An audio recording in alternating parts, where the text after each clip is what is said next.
everyone. Welcome. Good morning, good evening, good afternoon, whatever time of day it is. I want to thank you for stopping in on your Saturday, chilling with us here at Down Home Crypto. This is kind of an impromptu, very casual session. It's not a super hype one, but it is one that I'm personally curious about. And I wanted to learn about, and I'm hoping that you do too. So today we're going to be talking about an amazing game that was actually promised and been talked about for over a year now, MECH.Game. And it's one that I personally bought a mech back, as you can see, right here in May of last year. So you can see that right there, 10 months ago is when I minted my mech. So I am actually a mech holder. This is something that I believe in and I'm excited about, but I wanted to get some more information.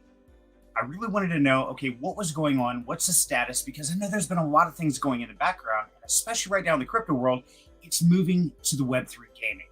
So really interested in that. But first, guys, if you do me a favor, guys and gals, down in the comments of this video, let me know what country you're in and do you have a mech, and also your opinion. What do you think gaming is going to turn into in the next, say, 12 months?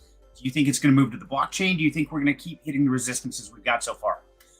But let's go and introduce our special guest today, Mr. ShillBill. So, Bill, welcome, buddy. Hey, thanks, man. Sorry we're a little bit late, guys. I was having some camera issues there with Serenity. We did the initial doxing, so he's one of the 4 or 5 people in crypto now who has seen my ugly mug, which is I just woke up. So it wasn't. Yeah, I've definitely got an off-cam face. I think I put out He's there. got more hair than I do, though. I'll give him that. He's got much more hair than I do. Yeah, it's going great, though. It's going great. Excellent. No. So, Bill, now, this is, like I said before, this is something that I personally been into, and I've been waiting for 10 months when I mentioned my mech, and then you guys kind of went quiet. Can you tell us, have you been building? What's been going on, and what is MECH.Game about, and what are they going to be about? Yeah, so I guess for the first part, I was probably in the same boat as you and noticed the same thing, where it was sort of hit that plateau. There was I minted as well at the original mint. I also bought into the sort of the pre-ICO alpha funding round. This is back when Pegaxi was just making ungodly amounts of money per day, and I was like, yeah, just sign the document. Like I said to Tanner the other day, we went through it. And I was just like, I didn't read any of this. I just threw it. It wasn't a huge amount of money, but it was enough to be like, I should probably track that down at some point. So at that point, from the initial mint, people like in the background were just working like specifically on the game. I wasn't around at that point. I sort of came in around about December when we started looking at the tokens and things like that. I was always giving Tanner a bit of a hand. We sort of got some mutual friends and things like that. So I've been in play to earn since I reckon May 2020, probably when COVID basically first hit. So I've been around. I knew that they were going to have renting scholars. It was going to be a play to earn model. I've basically just lived that life about play to earn for the last nearly 3 years, I guess. Now it's like in the Easter year. So I was helping out, just sort of sort of jumping in, like not in any sort of like formal position, and just sort of helping out with just ideas and things, and mostly just looking at things that I'd seen gone wrong in so many projects that I was in. So they were building like specifically game. They didn't have anything sort of really in place except for that first version of the white paper. We'll have a look at that later, I reckon. But that's been like dramatically changed. And it was at the start, it was very much the same model as we saw with Axie, Pegaxi, Crabadder. Pretty much all the games that we've seen have those massive run-ups, and then everything's down like 98.5% since then. So I sort of just started having a chat with Tanner, and I was like, look, I'm looking for somewhere to get sort of sink my teeth into and sort of be a part of an actual project with all the knowledge that we've sort of built up between me and a few other people in a small community over play to earn in the last 3 years, and just sat down and had a chat, and yeah, sort of asked me to sort of jump on, and I was like, yeah, I'd love to actually kind of sink my teeth into stuff here rather than sort of just playing that manager role and just sort of earning and extracting from the games. Okay. Now, I know I've watched some AMAs with Tanner and with the team over there, and I've heard you in several of them. And I understand how you're brought on for the tokenomics and stuff, but how does somebody get brought into a team to revamp the tokenomics? So if you would, tell us your experience before this. I guess, makes you think that you've got some experience to build tokenomics in a play-to-earn game? Yeah, good question, man. Like, it's a tough thing, right? Because no one's got it right yet. Like, no one's even Right. like lightly got it right. Not even close. Yeah, not even close. I guess like the experience comes from is that I've seen everything that hasn't worked. So just making sure that things haven't worked, and like, to be honest, if we can not have a token go down like 98%. After a bit of a run up, we're actually winning in this space, which is crazy to think. Like, it's like if you don't have your project collapse, you've absolutely crushed it. There's a couple of games that have, like Sunflower Land. I don't know if you've played Sunflower Land before. I didn't play Sunflower Land, huh? Nah, they've done, like, the game is what it is. It's like Farmville, but it's their economy and tokenomics that they've built around it. Like, they came out first and basically broke Polygon. For like 2 weeks, because they had just so many bots coming in and just farming multiple farms, and it shut down Polygon. There was so many transactions going through there because it was still profitable to do so, but they stopped, shut it down, and they did a complete 180 on their tokenomics. And now, if you look at the token there, it's actually, I think it's actually up this year for the last 12 months. It's not a huge amount. But it hasn't fallen 98%. It's everything that they've built inside the game, where it's more about you can extract value through NFT sales and things you earn in game, rather than just taking the token and dumping it on the market. So, sorry, man. Now, you got a lot of experience in Pegaxi, is my understanding from some of the previous AMAs. Now, Pegaxi right now, there's no races, and you're getting horses now for 50 cents. I saw one for 25 cents earlier. It's like, wow, this is horrible. Yeah. But now, give us a little background, if you would, on exactly. I heard you were making like total bank on Pegaxi, and how was that working? And what did you see was really the Achilles heel that you're trying to avoid with MECH.Game? Yeah. So before Pegaxi, I was in Axie like way long ago, like I reckon June, July 2020. And I think Axie had its run up May, April, when they switched across to Ronin. So I was buying Axies for like $1, $2 for a long time. Had no idea what I was really doing. And one of the groups that I was in, EBC, which was Elite Breeders Club, they had this whole Discord, and they basically were making sort of third-party tools to figure out how to allow people to learn how to breed better. And they had just a really good community inside there. And that's basically when all the different metas and the skills and stuff like that. I don't know if you're around Axie when the Aquas were around, or the Terminators and things like that. No, but I just started getting into crypto then. Yeah, it became crazy. So I remember at the very start, before we went over to Ronin, I was paying about $50 in gas on ETH per Axie breed, which back then was just insane, like absolutely insane. This is when, and there was no centralized exchange for SLP or AXS, and AXS at the start was, I believe it wasn't even in the equation of what you needed for an Axie.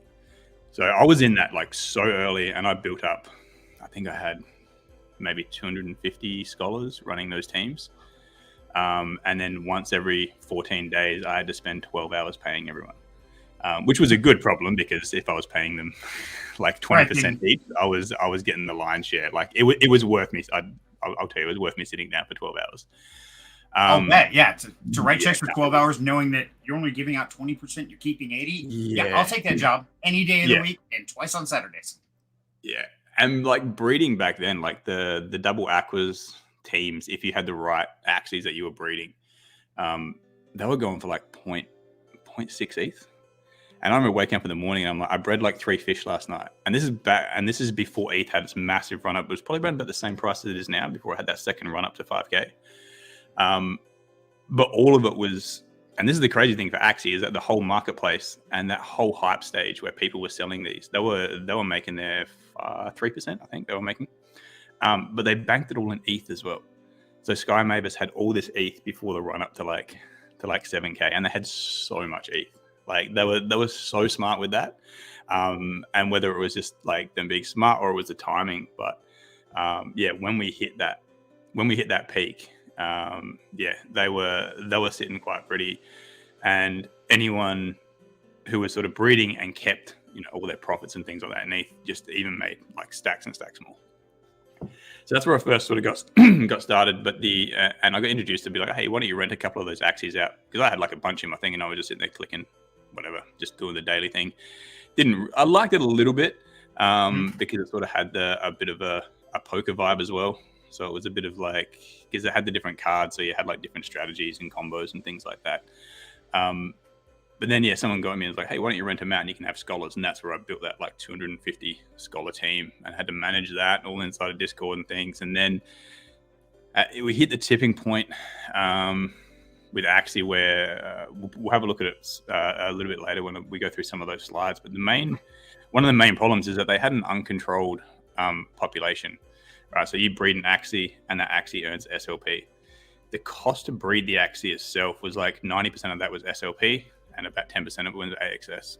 So if SLP starts taking a dive, it automatically brings the floor price like directly down because it's so correlated with the floor price. And then the ROIs then started becoming, well, it's going to cost me 3,000 SLP, whatever, to breed. It was back then, but I'm going to earn 140 SLP every day. So then you can just work your ROI backwards. And I think the craziest it got in Axie was about 13, 14 days. The sweet spot seemed to be about 13 weeks. I sold a bunch, actually moved house and just went, I'm just going to take a bunch of profit out. I reckon June, July. And that was before the absolute cliff fell off for Axie.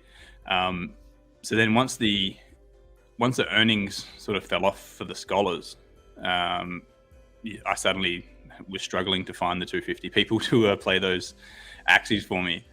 So I ended up with a heap of Axies, and then everyone was in the same boat, and everyone just starts, all right, cool. If it's going to be too much work for me to try and get it, because before that, everyone was like, I was getting DM messages nonstop. People were just asking, like, have you got a scholarship paper? And I was like, I don't have one. Like, I can't breed anymore. Did I lose you there? Nah. You lost Bill. Oh, you lost me? Oh, no. You guys hear Bill? Yeah, I reckon I'm still good. I'm Okay, my guys, little. Whenever I talk, it does a little bit of a. I'm having issues. I'll be right back. Cool. All right, I'll just keep rambling on about Axie, I guess. So yeah, so like at that point, like people just started dumping their Axies. People started dumping all their SLP, and it just avalanched like off a cliff. I think SLP was like in the 46 cents mark there for a while, and it very, very quickly sort of hit that 2 to 3 cent mark, and then it just sort of plateaued out. Peg Axie, going back to that, like literally they launched at like the absolute perfect time. So they had all these like refugees jumping ship and not having a home that were playing as scholars from Axie. They had a bunch of managers from Axie who obviously were looking to try and make that next 100x through breeding, renting, and running a scholarship program. So what they did was make the renting process easier. So with Axie, when I used to have to pay my scholars, I would have like 50 tabs open and an Excel sheet, and then I would have to go in individually, log into their accounts manually, claim the SLP, and then do 2 transactions. So I'd split their portion off to their wallet, and then I'd put the rest back to my like main bank wallet. So each process for each one, like depending on how quick Ronan was running, it was like, it was to do all mine. It was like 12 hours. Peg Axie came out with a thing where it automatically split your thing. So they found all the people that were looking for a home, like scholar-wise and manager-wise, looking to sort of invest some of that money somewhere. And they made it like perfectly simple, where it was just a sliding screen and they did all the splitting for you. So I didn't have to spend 12 hours every 14 days. And Peg Axie just got everyone in. And those horses, like I got in whitelist, so I bought 2 or 3 of the Genesis ones. And then, it just did the same thing as Axie, and everyone just aped in. And we got to like $3,500 peggers there. And you saw them before. What are they, 25 cents? Yeah. You I remember When I So look at first the history saw of some of them. the Beg Axes, yeah, I was looking at buying a horse, and the cheapest one I could find, and it had a horrible track record, was like $950. I'm like, are you insane? There's no way. Yeah. And at the start, they were like, I need to be careful. I don't really want to trash on projects. Right. But at the start, it was just complete RNG, except for me and a few other people, including one of the guys that I brought over from MECH.Game. I don't know whether I'll share on here. I'll get him to come on with me, but he was very big as manager side and data analytics for Pegaxi. And we actually found out that there was a part of the code for the RNG where if there was a tie, so if both the horses had the same stats and there was a tie, the tie got decided on NFT number. So the lower number, actually, all the first founding 5,000 had a huge, crazy, right? They had a huge that's advantage. insane. And then they brought in where the stats mattered. So so everyone was able to then change their horses' stats to whatever they wanted. So you had a bunch of horses which were exactly the same in stats, but the low ID was the ones that were winning those tiebreakers. Right. So we figured that out, and yeah, definitely some people exploited it. Oh yeah, of course it did. So yeah, from definitely going through that story, you've got a lot of experience in this space with the play to earn gaming, with things like that. Yeah. And now that's why you were brought on to the team to redo the tokenomics to make sure that all these pitfalls that have occurred, you've already experienced them. You know how they play out in the world. So your job is to find the solutions to make sure those don't occur. Is that correct? Yeah, pretty much. Like, I know what doesn't work. And the other advisor that we brought across as well, he's like super smart. And between us and sort of our community, we figured out how to game the system. So there's going to be people like us. So like, there's going to be people like us. So what I'm really hoping is that that we can try and like nullify most of those like exploits, because people are going to exploit it. If there's money to be made, they're going to exploit it, and we know how we have exploited things in the past, or how you could exploit things in the past. The thing is that we're never going to see them all coming, which is probably one of the hardest things, because we can sit there and look at it. We ran through a bunch of models, and it broke a few of our models for the play to earn side. We've had to go back and scratch, be like, hey, someone's going to do this. How do we nullify someone not doing that? But we're never going to find them all. Right. So what we really have done, we've built in, I think there's like 3 or 4 major levers that we can pull. So there's things that we can change on like a daily basis. I can just hit up Jarvis and be like, we need to change this to this price, or we need to do this if we find people exploiting it. So while we can't find them all at the start, we've pre-built in enough different levers. So like, just for an example, like the cost of a mech or the treasury drip, how much is going through, all those things we can literally change like on the drop of a dime. It's like we can change these things overnight. So if we start seeing people doing that, that's going to be probably one of my bigger jobs, is just figuring out what people are doing. But you can look at all the data from each day, see where people are earning, see where people are spending. The good thing is that we have access to all that data before the other guy that was helping out with the tokenomics. He was pulling all that data from the APIs and then just organizing it himself. So from like Pegaxi, that's how they found all those those crazy loops, especially with the low ID and things like that. Right. So and that makes sense. And the best way to find all your security breaches, hire a thief, hire somebody who's found all the loopholes, utilized them. So a thief, a scammer, somebody who's played the game, knows the loopholes. Then you hire that person to fix them all. Yeah. I mean, that's what the government does. I mean, they hire all the best hackers. Like in the movies. Yeah, they get all the hackers to go and work security, right? We always see it in the movies and TV shows. Yeah, that's pretty much it, right? Like, if I honestly don't think there's many people that have actually put in the amount of hours in play to earn that me and Clear Blue's the other guy. That's the that's helping out with the tokenomics. He's got his own Discord. He was pretty active in Pegaxi and things like that. But between us, I don't think there's many people that have actually spent this much time in play to earn. Like, pretty much since COVID, that's all I've done. I used to be a full-time trader, so I was just trading full-time, and then I got fat and lazy with play to earn, because it was just such easy money. It was just such easy money. But I also have been a gamer like my entire life. I don't want to tell you the hours of WoW that I've clocked up over the years. But yeah, been playing video games like literally my entire life as well. So it was really a good fit for me to be able to. Oh, nice! I remember that. I think I left. I took a little break after Panda. Did you? Okay, same here. Yeah, that's kind of when I got out of it. Yeah. So we've had some questions roll through. Yeah. Questions roll through here. There we go. I'll get my English is my second language. My first is gibberish. So bear with me, guys. You if you just tuning in, hey, I want to welcome you. We've got a lot of questions starting to roll through, so this is great to see. And of course, we got ShillBill here with us. But the first question talked about steps for purchasing the NFTs. Now, right now, Bill, is there any way to go out and mint or purchase other than through OpenSea? Not at this point, but when we're running tests on the live environment, it's just getting skinned up. So Jarvis has built our own NFT marketplace. So you'll be able to buy, sell mechs, like peer-to-peer, be mechs. You'll be able to do the drones. The unfortunate thing is that the initial mint was on ETH, and everything we do from now on is moving across to Poly. We're looking into ways to fix that, but as a sort of a quicker fix, I guess, to get everything moving, we've just made the marketplace be able to accept like sort of ETH and Poly.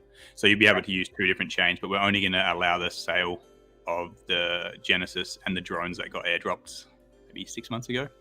Mm-hmm. They're going to be on ETH. Everything else is going to be on Poly. So when you forge or breed your new mechs, you'll be able to then sell them on the NFT marketplace. There's going to be strongholds, which are coming up for a free mint for anyone who owns a Genesis in the next couple of weeks. We're just getting the final touches. Just missed the Q1 deadline for that. And there'll be modules as well. So inside if you look at Stronghold as like a land, there's modules that you can sort of plug in. So one of the modules is going to be you'll be able to have a forge, so then you can breed. The next one there's going to be like a leasing, I think it's called a leasing station. We haven't 100% done the rest of them apart from the forge. It's what we've been sort of working on to start with. But there's going to be more and more of them as time goes on. So, for example, maybe like different game modes might require a different module. We're not going to sell them for very much, and most likely going to be in the native token when we do mints. But yeah, if you look at the stronghold itself as the land, and then you plug different things into the land to be able to allow you to access different sort of areas of the game, or be able to do different things, give you bonuses, all sorts of stuff like that. But at the moment, sort of first getting in, it's going to be if you got a forge and a Genesis mech, you'll be able to breed for the first month. Okay. Good to know. So right now, the only place they can get them is through OpenSea. And right now, I'll tell you guys, see the cheapest mech is 0.169 ETH. Then it jumps to 0.19 and 0.194. So these are out there right now. These are the Genesis mechs. And to prove why I'm here, because you know what? This is my mech right here. This is owned by me. And that's why I wanted to get this information. So I want to get ShillBill in here to find out what's going on. And you can see that I minted this guy 10 months ago. So yeah, I'm committed to this one. This is not a sponsored video. This is something that I wanted to do, and I wanted to bring you guys along. So thanks for tuning in, and we're going to try and get you all kinds of information, hopefully a little bit of alpha. So first and foremost, if you do want a Genesis mech, they are on OpenSea. Yeah. At this point, it's just a secondary sales. I think we had our first initial mint right in the guts of the bear market, which was never a good thing. No. And yeah, I think that there were 600 on mint. I think the floor price is close to 400 at the moment. So they have dropped a little bit. Right. But everyone that has got that had the Genesis mechs has also been airdropped the drone. They're in there as well. So they got airdropped to everyone, which will be for upcoming stuff that haven't quite got to yet, but we've got them. Perfect. So let me ask you real quick, because now you said you're moving from the Ethereum blockchain over to Polygon. Why not Arbitrum? I don't know. I'm not that good at blockchains. Okay, I'm just kind of curious. I just did a live stream on Thursday with Collective, who just launched an Arbitrum. And so it's great. It has security, everything else, and you have to start on Ethereum to get to Arbitrum anyway. So I was like, yeah. But I don't know. I'm not a coder or anybody like that. Yeah, neither am I. Yeah, I don't know this thing about. I actually wanted to do IMX, but I don't know how. I really like what those guys are doing. Like, without going onto a complete tangent, but their ecosystem inside with the air quotes gas-free transactions, it's great because like I was in Gods. I think the second game I got into was Gods Unchained. I've got some. I need to find the wallet, but I've got one of the original legendary chests from their original sales. It's just sitting there. That's one of those things I put away and be like, hopefully this game takes off. It's going to be a collector's item. I just need to find which wallet it's on. It's around there somewhere. But they've done such a great job because whenever I earn sort of inside the ecosystem with the Gods token, the gas to get it out is too much to take out small amounts of money. So you've either got to hold that, which just adds a huge amount of like holding pressure and decreases the sell pressure directly on the token, so you can kind of give out more. Plus, if I chuck some money in there, if I don't spend it all, it just sort of sits inside there until I want to spend it, because I don't want to pay like it's not too bad now with ETH, but when I was transacting on it, it was like $40, and I was just like, well, I'm going to buy it. It's getting there. It's starting to rack back up here in the last few weeks. I've been noticing it. But the guys, that's just me personally. But the guys from Immutable, I've watched a heap of their like interviews, and they do a few of the podcasts between two layers with a few people, and like 99% of the stuff like literally goes over my head. That's not my my area. When they start talking about the ZK roll, I was like, cool, I'm just going to tune out for a second. Yeah, that's coding. We're good with that. So that is not my area. I know my lane. I'll stay in my lane. But even the way that they do a lot of those, it's really good just to get like that little bit of more knowledge. But I just like everything they're doing. I bought the Guild of Guardians. I minted that at the start. That was 2 years ago, I think. No, that was like 2020, I reckon, 2021. I've been in. I haven't taken anything out from that. I watched the floor price of that for Guild of Guardians go through the roof, but I really like what they're doing. They brought on a bunch of other sort of like Web2 gamers, guilds that did a mint. I can't remember what the thing was, but I think one of them was maybe Liquid. I think came in and they had a bit of a partnership. And I remember from my WoW days, obviously, remember a lot of people over there. I'm just like, oh man, that'd be cool to get. But at the same time as sort of IMX has got that,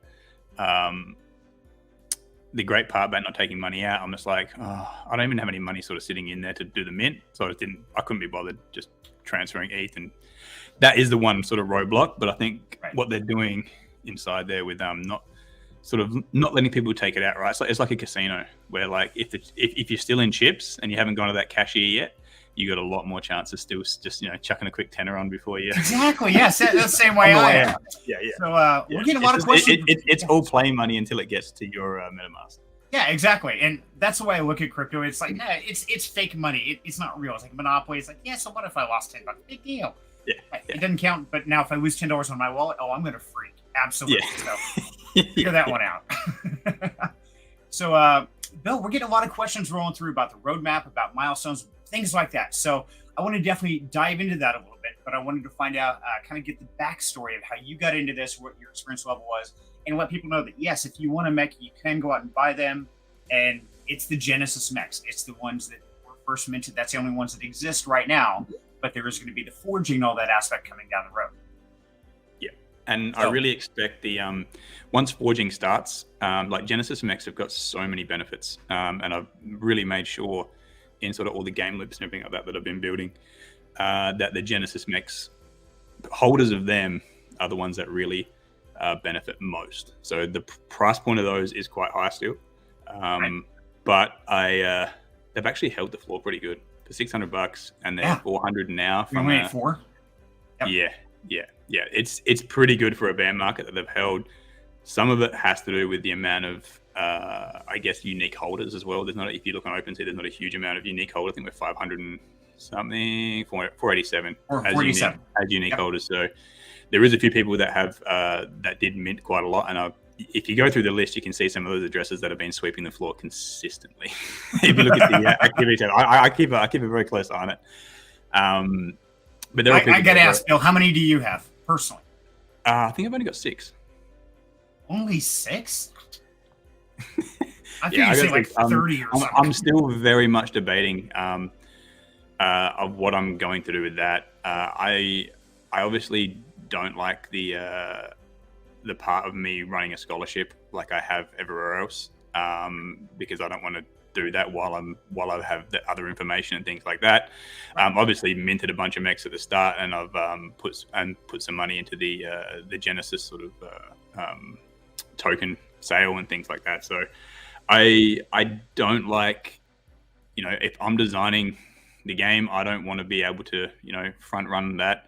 As much as like people say that they won't do it, the temptation's always going to be there, right? And you don't want to do that. So I think what I'm going to do, I'll probably play on mine. I might get like a scholar or so, maybe 1 or 2 scholars that I had from PXE, just so I can sort of live the experience inside it, because I need to know sort of what any problems are, if there's any friction between renting and things like that. But hopefully Tanner hooks me up enough that I can just give those away. I think is probably going to be a thing, and I'll jump on, start doing some streams, AMAs, and get back into a bit of that kind of stuff. Yeah, hook you up some as well. Don't forget about us poor people, please, sir. Can I have one? And I definitely want to comment on that, because I think that's really commendable. The fact that you're building the tokenomics system. You've got some X, but you do not want to tempt yourself, because we're human. I mean, I don't care who you are. It's too easy to step across that line. But at the same time, you do have to have at least a couple to experience it. Otherwise, now you're building something with having no real-world knowledge. And so it sounds like you've already assessed that. You've drawn that line in the sand that you're not going to cross. And so we're going to keep a close eye on you, Bill. And we start seeing your wallet rack these up. Yeah, and that's a good thing. And that's a good thing with blockchain, right, as well, that it's all people can find out. So like, I think probably what I will do is I'll move something to like a fresh wallet, and then I'll run it from there so people can see. And like the one thing that we do have in the play to earn sort of loop there is that you earn credits from playing the game, and then you can convert a certain portion of those. So 50% get locked, 50% are unlocked. You can convert those to MECH tokens, and that's kind of the sort of small drip of earnings that people would do. That's one thing I'm not going to do, is convert it to MECH to then do that. If I'm going to be selling or giving away, it'll be I can breed and then just sell the marketplace mechs peer-to-peer and things like that. So there's things where I can do, and I can make that wallet public so people can see what I'm doing and things like that. But it's one of the things I've seen in a few projects where people 100% have had sort of that insider knowledge, and you can see it. Absolutely. So let's get into some of these questions real quick before we dive into the tokenomics and kind of what you've been working on. I got one question right off the bat: is when can we start playing the game? Do we have that set?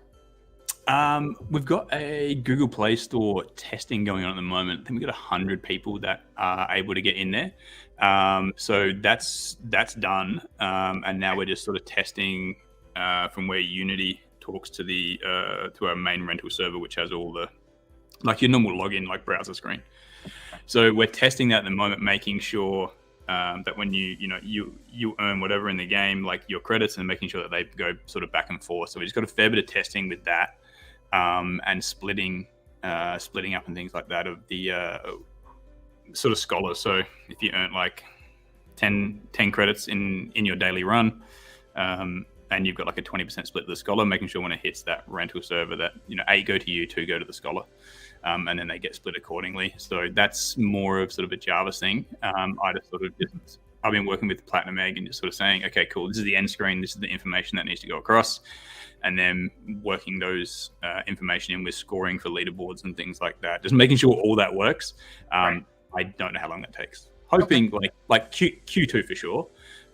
We'll have the initial sort of alpha version for everyone to be able to jump in and play.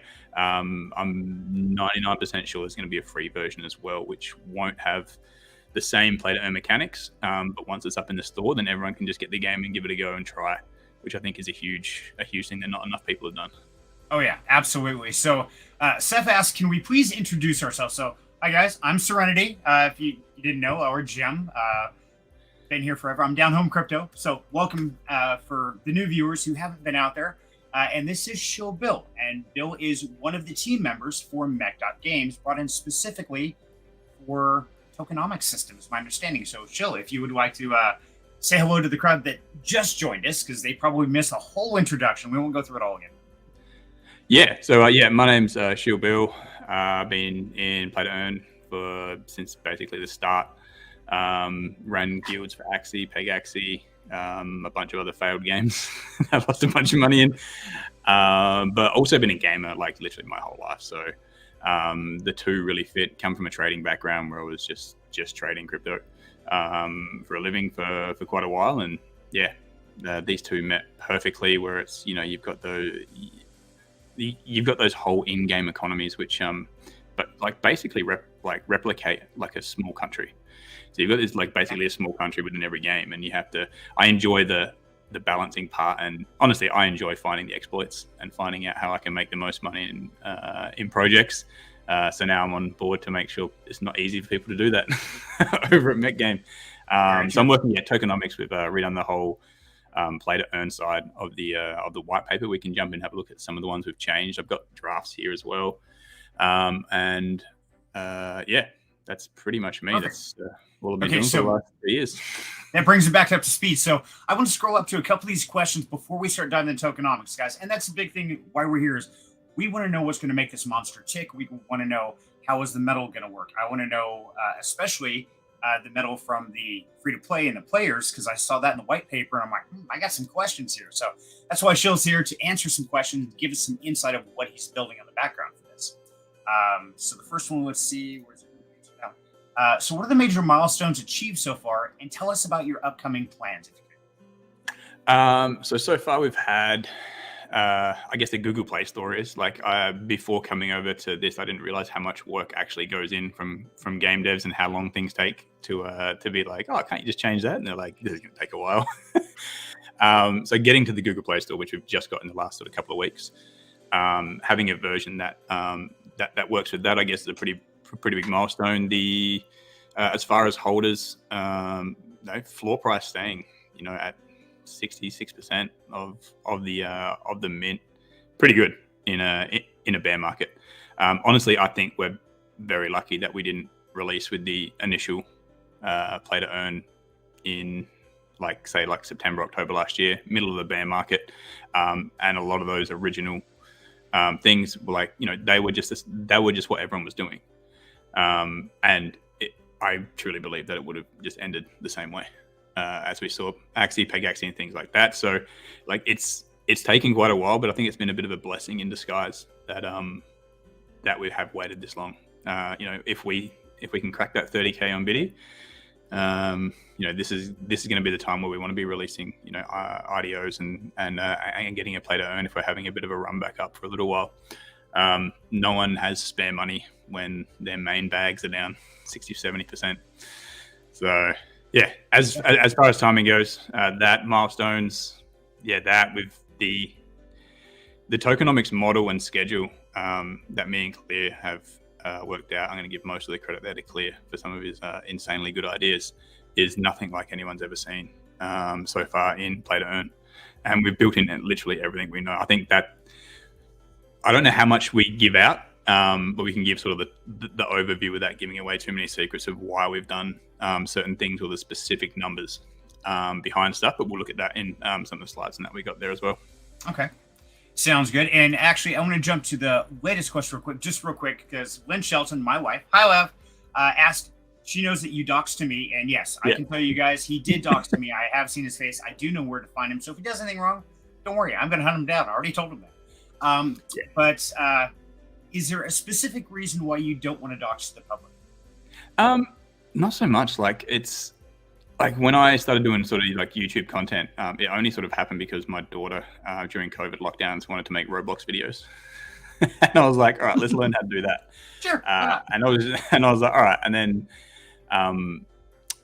I started getting bored, and I was like, maybe I could do a crypto video. And I was like, oh, that could be pretty fun. But also with my daughter, there was a very strict thing where you don't show your face for security. She's like a young kid, things like that. So she's told me I can never show my face. But pretty much I will dox myself to anybody, like Serenity or obviously the team at MECH.Game know my face and my real name and all my details. But yeah, I don't need to be public. I don't really have any sort of ambitions for any sort of fame between crypto and things like that. I like just having chats and things like that. But yeah, I don't think that's totally okay. And I respect, and you and I talked about this off camera, and I respect your beliefs, and I completely understand them, and the fact that you are willing to docs to me or any content creator, the team, and everybody else, or anybody who just goes in and says, "Hey, I want to get into this, but I need that little boost of confidence." Sounds like you're willing to do that. I think that's really great. Yeah. I just don't. And as I said before, my head's not made for cameras. Mine neither, obviously. So next question, Renman. So what am I drinking? Same thing as always, which is water with black cherry Neo Energy. Yeah, I can't drink as much Diet Coke as I used to, so I'm trying to cut back and be a little healthier. So yes, you're always seeing me drink Neo Energy in all my streams and all that, and it's always in a Starbucks cup, just simply because they're a quick refill. So, mystery of the day. Yeah, it's not some exotic drink or something. I wish it was. But I want to scroll back up here because X Taylor asked a great one, which kind of led off the last one before I went down the rabbit holes. And guys, I apologize. I am ADD with ADHD and high functioning autism, so I can chase rabbits all day long. So if I bounce around a lot, I'm sorry. That's part of my style. That's just the way my brain works. But I promise we'll get back on track eventually. So Taylor asks, how has the bear market been testing your team? If this continues to persist to next year, are you guys prepared to survive through the bear market? And what are your plans for the next 6 months? Yeah, so bear market obviously hasn't been great, mostly because people just don't have those spare funds. Everyone's got spare money in a bull market because they're making gains everywhere. So they're more they're not as reluctant to sort of just throw money at projects. And I think we saw play to earn really get hurt by that. It was kind of the I guess if you look at it as, that's like a novelty item. So like when people go through a recession, people stop buying the brand name stuff from the supermarket and they'll go back to, only purchasing, the store brand, sort of no frills kind of stuff. So I think we really saw play to earn sort of from the rest of the crypto world. So like I got a bunch of people that I'm friends with that were into crypto and they chucked like a little bit of money into some play to earn stuff because that was the massive hype of that last bull run. Now most of those people are down like 60% of their bags just in BTC itself. If you look at alts, it's much worse. So I think the bear market has hurt us with that. The blessing in disguise is what we spoke about before is that we didn't actually launch, and there were so many projects that launched just prior to the bear market starting, and they had to then endure trying to fix their economies when literally everything was against them. There was nothing going good at all.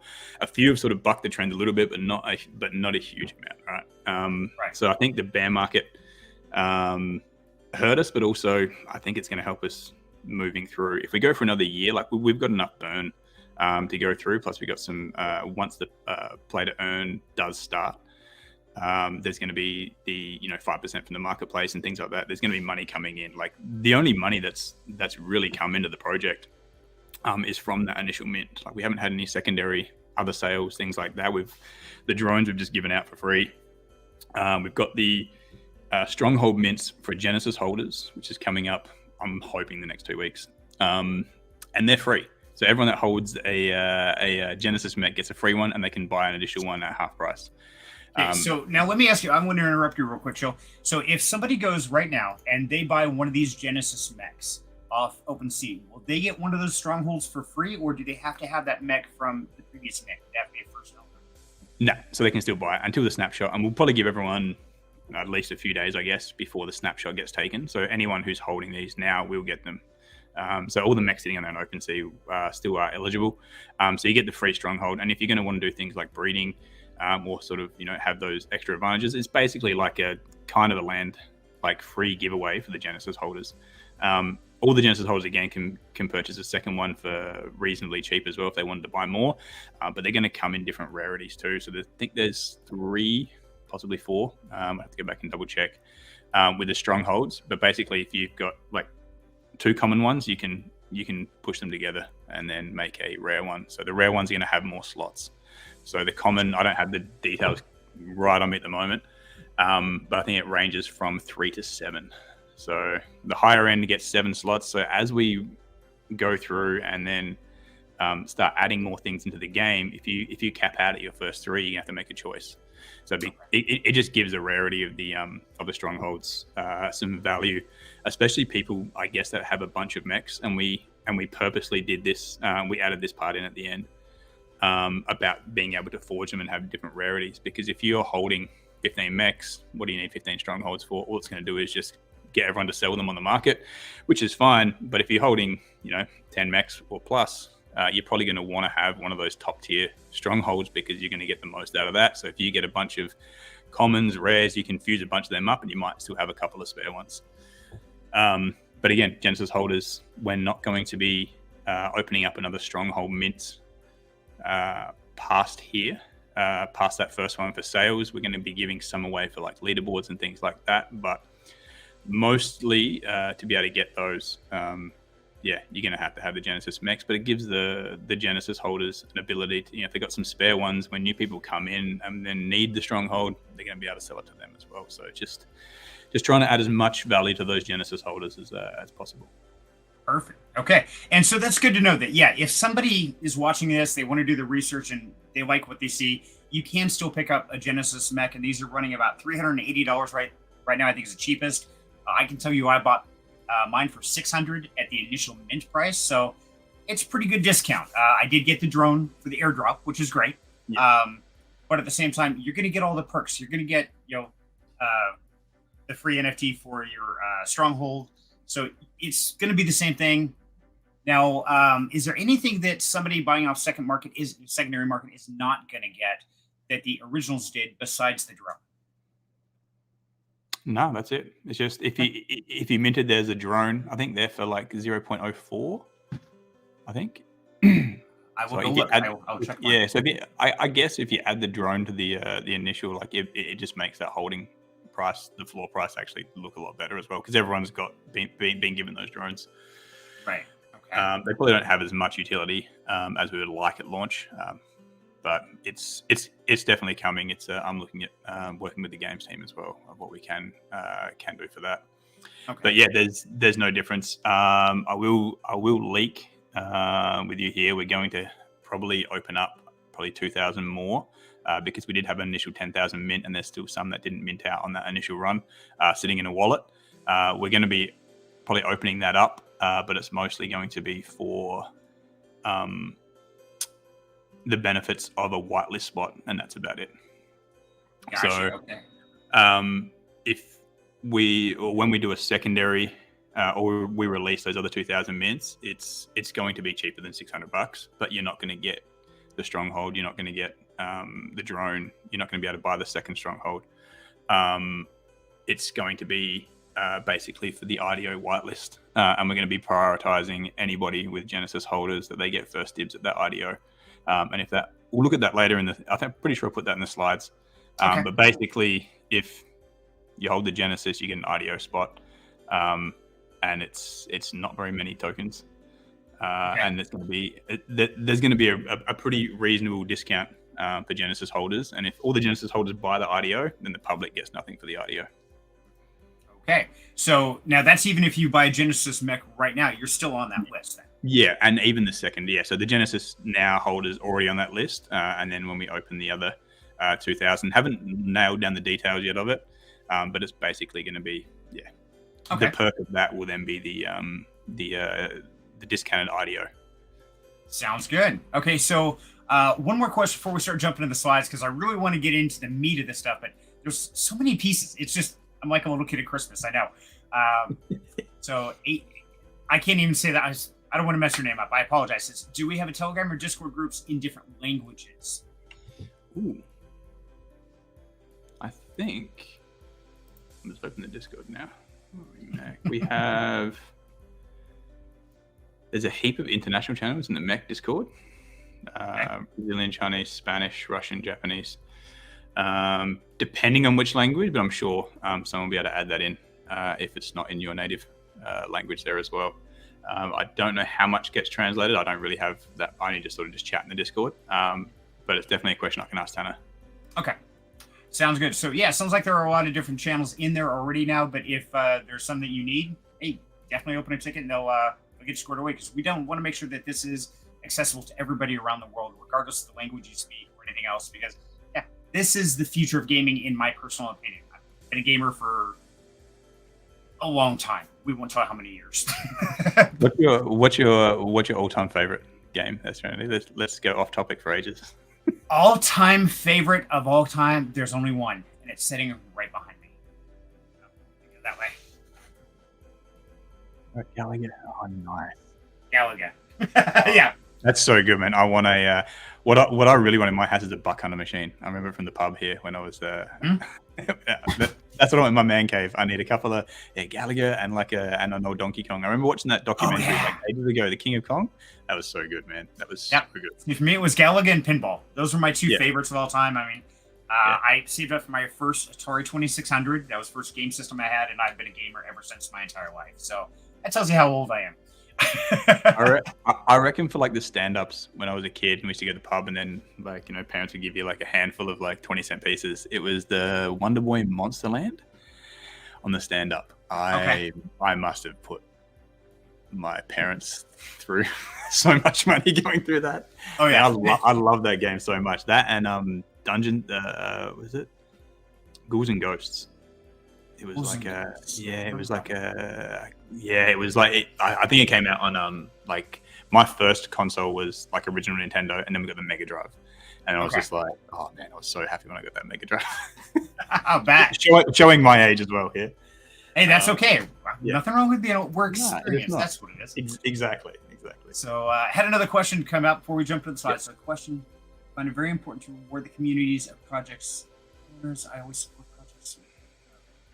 Sorry. Reward the viewers with tokens and NFT today. So will he be rewarding us? You know what? That is a possibility. I have talked to Bill about possibly a giveaway, maybe.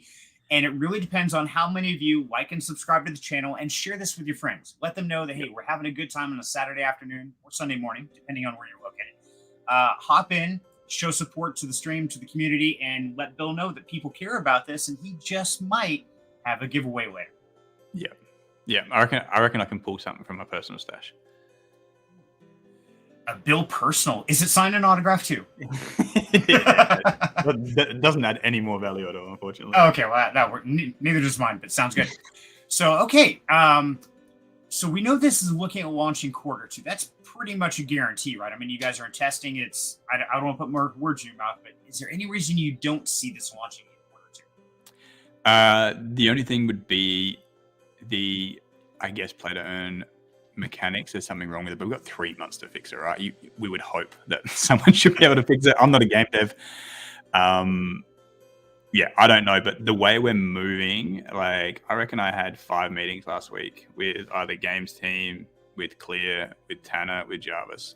And we're really getting down into, it's like, I can probably share this with the, so with the games team, Platinum Egg, they're from Japan.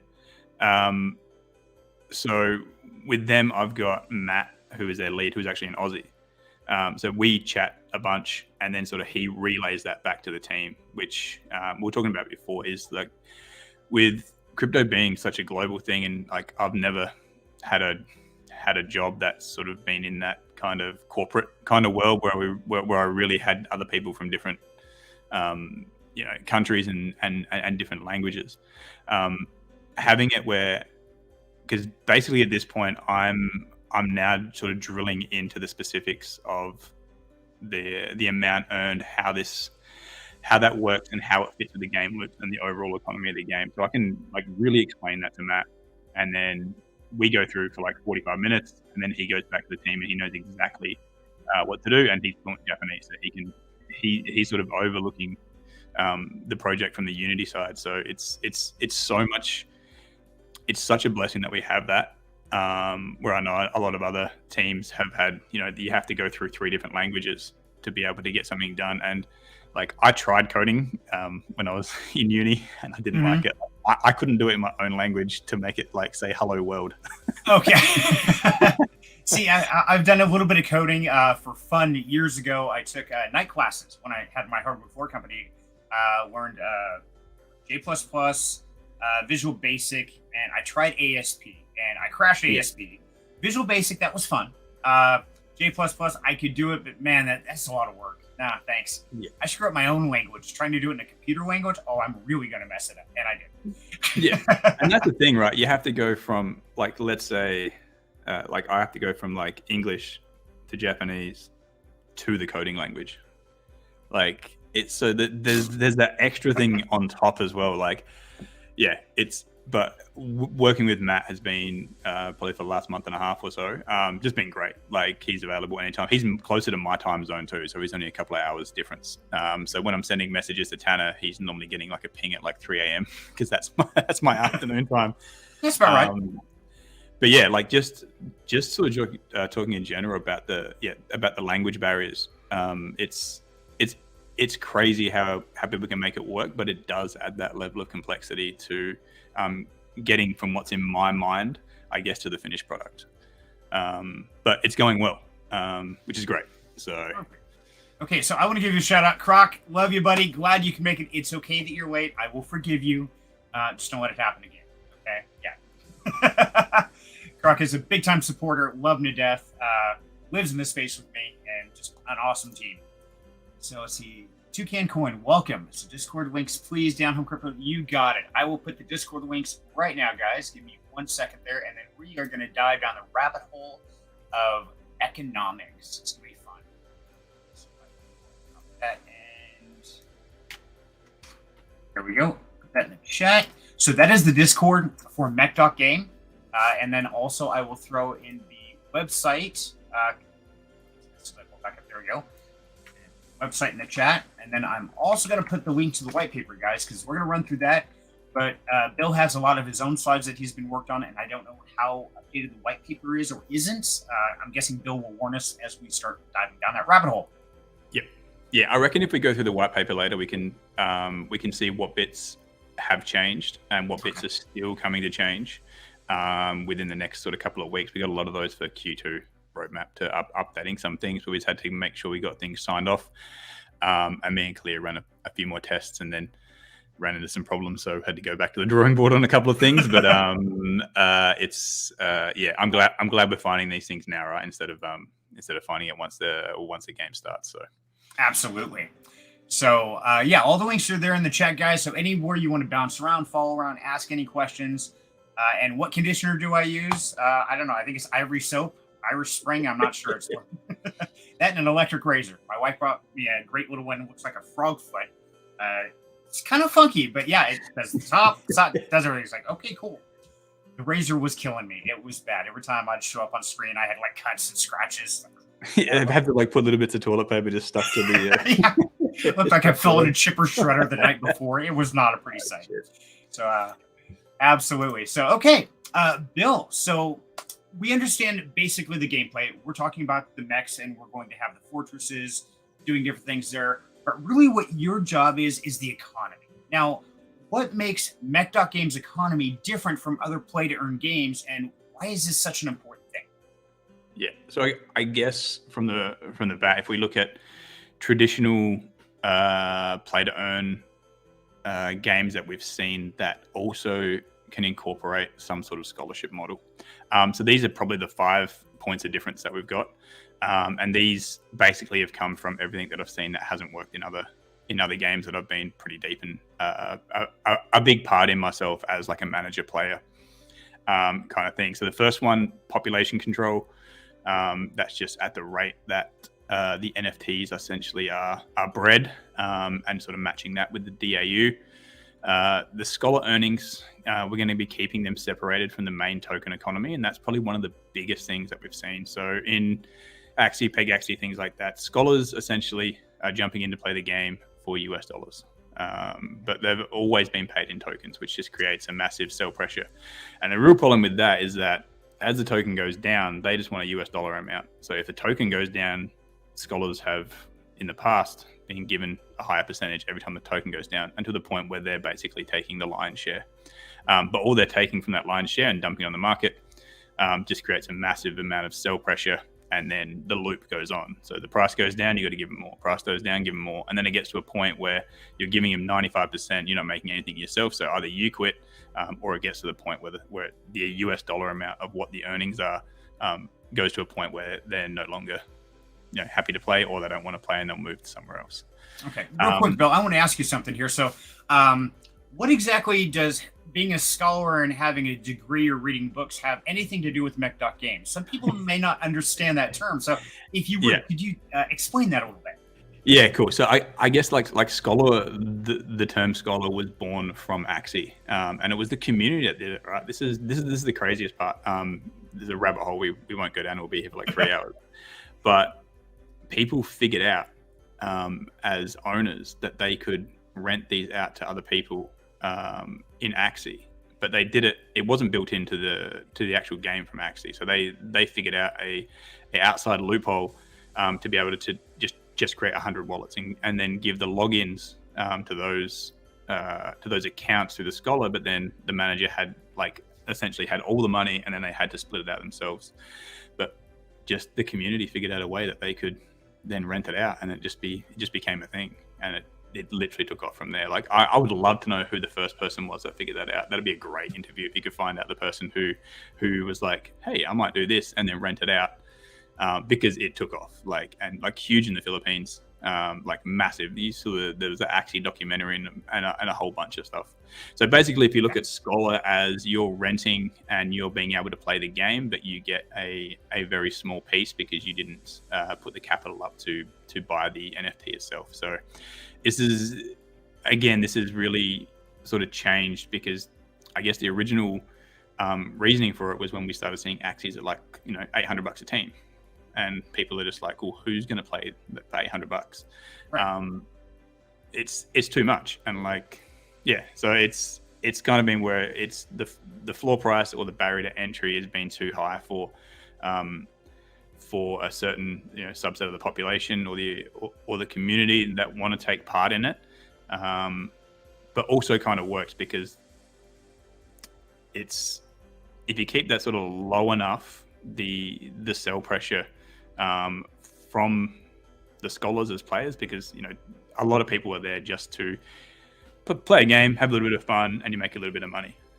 It really shouldn't have got to the point where people were quitting their jobs to play 50 Axie accounts today. And scholars will figure it out. They'll figure out the loopholes. They'll make several discords, and they'll look at it and be like, it's going to take me 10 minutes to play this mech per day. If we didn't, we're not capping the amount of mechs that can be rented, because all it's going to do is they'll be like, okay, cool, I'll get my 3 here, and I'll make 10 different Discord accounts, 10 different MetaMasks, and I'll just play them on 10 different devices. Right. And it's happened in the past. We've watched it. I've called out people. It breaks terms of service, but if they're going to do it anyway, why not just let them do it? Exactly. We can't possibly stop it. There's no way of policing it. And in the end, it doesn't really make a huge difference, because it's just more. It just makes the DAU look more inflated than it actually is. And that's kind of what we've seen in the past. Right, which just makes it counterproductive in the long run, and it hurts the economy all the way around eventually. Yeah, because people are like, oh, we've got 80,000 DAUs, but it's 2,000 people with 40 phones each. It's not a true reflection of how well the project's actually doing. Okay. Next one, I guess, is the dynamic breed costs and making it more of a sophisticated ROI. We kind of got onto this topic earlier, where we'll take Axie for the example. It's probably the easiest one that most people know, where it would cost you, X amount of AXS and then X amount of SLP, but the SLP was the 90%. So it was 2 buttons on a calculator to figure out how long it would take you to get back what you could earn, and it would be, people could easily figure out what their ROI was.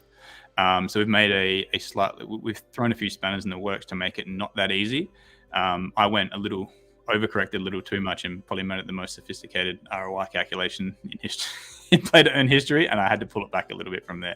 Oops. I overcorrected way too much, and then we started running through simulations, and it just broke the model, and we had $3,000 mechs, and I'm like, oh, that's no good. That's not going to work. Yeah, $3,000 for mech. That's just crazy. Yeah, while it's good, it's not good as well. We've seen what happens when you get those insanely overpriced assets. That's when the Ponzi has normally collapsed. And when I sort of talk about the Ponzi, it's that 2-token model. So we've seen in most of these other play-to-earn games that do allow for renting or sort of profit sharing between owners and scholars or renters. That hasn't worked. it crashed with Axie, crashed with Peg Axie, crashed with Crabadder. I remember the crabs in Crabadder were like 30 grand for a team, and someone messaged me like, "Hey, did you get a team?" I'm like, "I'm not paying $30,000 for three crabs." Yeah, I remember when that came out. That was absolutely insane. And so now in this diagram, if you would break this down real quick, and let's why is it important that these circles overlap the way they do versus the previous models we've seen? I actually just learned how to use the smart function in PowerPoint, but it actually turned out well. Perfect. Okay. If we can, I was like, "Oh, this looks good." I'm like, "Oh, that is right." So like, if we can hit the absolute sweet spot with all these points of difference than what we've seen previously before, then the economy should be untouchable. Reality is we're not going to hit all of them, but we might be able to hit 3 out of 5. We might be able to hit 4 out of 5. At some points, we might drop down to 2 out of 5, and then we have to make some changes to make sure that these other parts are really working. And the thing that we've built in, we built a bunch of levers. I won't go into them into too much detail, but basically we can change the costs of things or the amount of tokens that are being released overnight. So on the next day at like global reset, like 11 o'clock my time, I think it's UTC 0, like midnight, we can change the cost of things, and we have the ability to change that whenever we like. And if you looked at Axie, it stayed the same price for like things for so long, so that they couldn't really pull those levers to control the economy. That's just one of them that we've got, but we've built in a bunch of other levers here that we'll keep in the background for so at any point in time, if you see something's off balance or something, you can go in and make an adjustment. It's just not locked in stone, and it just has to run. And that's the thing. Like, we can make the adjustment, and it doesn't work. Okay, cool. The adjustment didn't work, but at least we tried, right? And I think a lot of communities that have sort of got frustrated with projects over the last sort of year and a half of play to earn, they just didn't see people trying, and they weren't making decisions based on data. The great thing is that we've got Clearblue in here as an advisor, which me and him, designed this together between the game loops, between the token schedule, all that kind of stuff. That dude is a data genius, like really good. And he used to scrape all the APIs and things like that, from all the things and figure out all the things that we spoke about before. So the way when we've been running through a few models is that if we've got 4 or 5 levers, we can pull different levers at different points, 6 or 7 times, and we only have to get it right once or twice to be able to sort of help balance. So we've got enough things built in. I think that's probably one of the major points of difference as well, that we've got those things built in from the start, and this is probably why it's taken us so long to get here, is that we've put into place things that we can change that then should change the economy. Okay. That makes sense. And so that's good, because so many people said, "Oh, well, we wrote it in the smart contract. It's locked. There's nothing we can do unless we want to shut it down and restart and move and spin it up again." And we've seen that just crash projects time and time again, because people are going to lose faith. And if you don't think 3 steps ahead, you're going to hit a brick wall. Yeah. And I've seen like so many projects sort of like token prices down like 75%. The economy is obviously broken. DAUs are just like dropping off a cliff. But most of their responses are like, "Hey, that's crypto, that's the market," and it's like, it's not. No, this is a mini country. Like, right. do you think the Fed just in the US for like your thing just turns around and be like, "Hey, it's just the economy. This is why your loaf of bread costs $95." Yeah, it's okay. Don't worry about it. Yeah. I was actually, it's kind of funny, because I was talking to another Aussie about a month ago or so, and I heard you guys were having a shortage of potato chips. And so they're like, "We can't get potato chips." Like, dude, hot chips. You go to the supermarket, and there's like it's gone. Like there's no like potatoes. I don't know what's going on. That's funny, because I'm in Idaho and everybody thinks of us as potatoes. So it's like, that's literally the thing I think about when you say Idaho. Right. Go figure. So walk us through this economy. How's this going to change? And I know I've watched a couple of AMAs with you and Tanner and Jarvis, and I mean, you guys broke down this entire world economy system, and it's pretty intense. Yeah, so we've gone about 10 times deeper since those AMAs in ClearHave. But I guess I can change these slides, can't I? Yeah, you're driving, buddy. I'm actually going to put you on the big screen. Right. I need to step out for a quick second. I'm going to let you drive. I will be right back, buddy.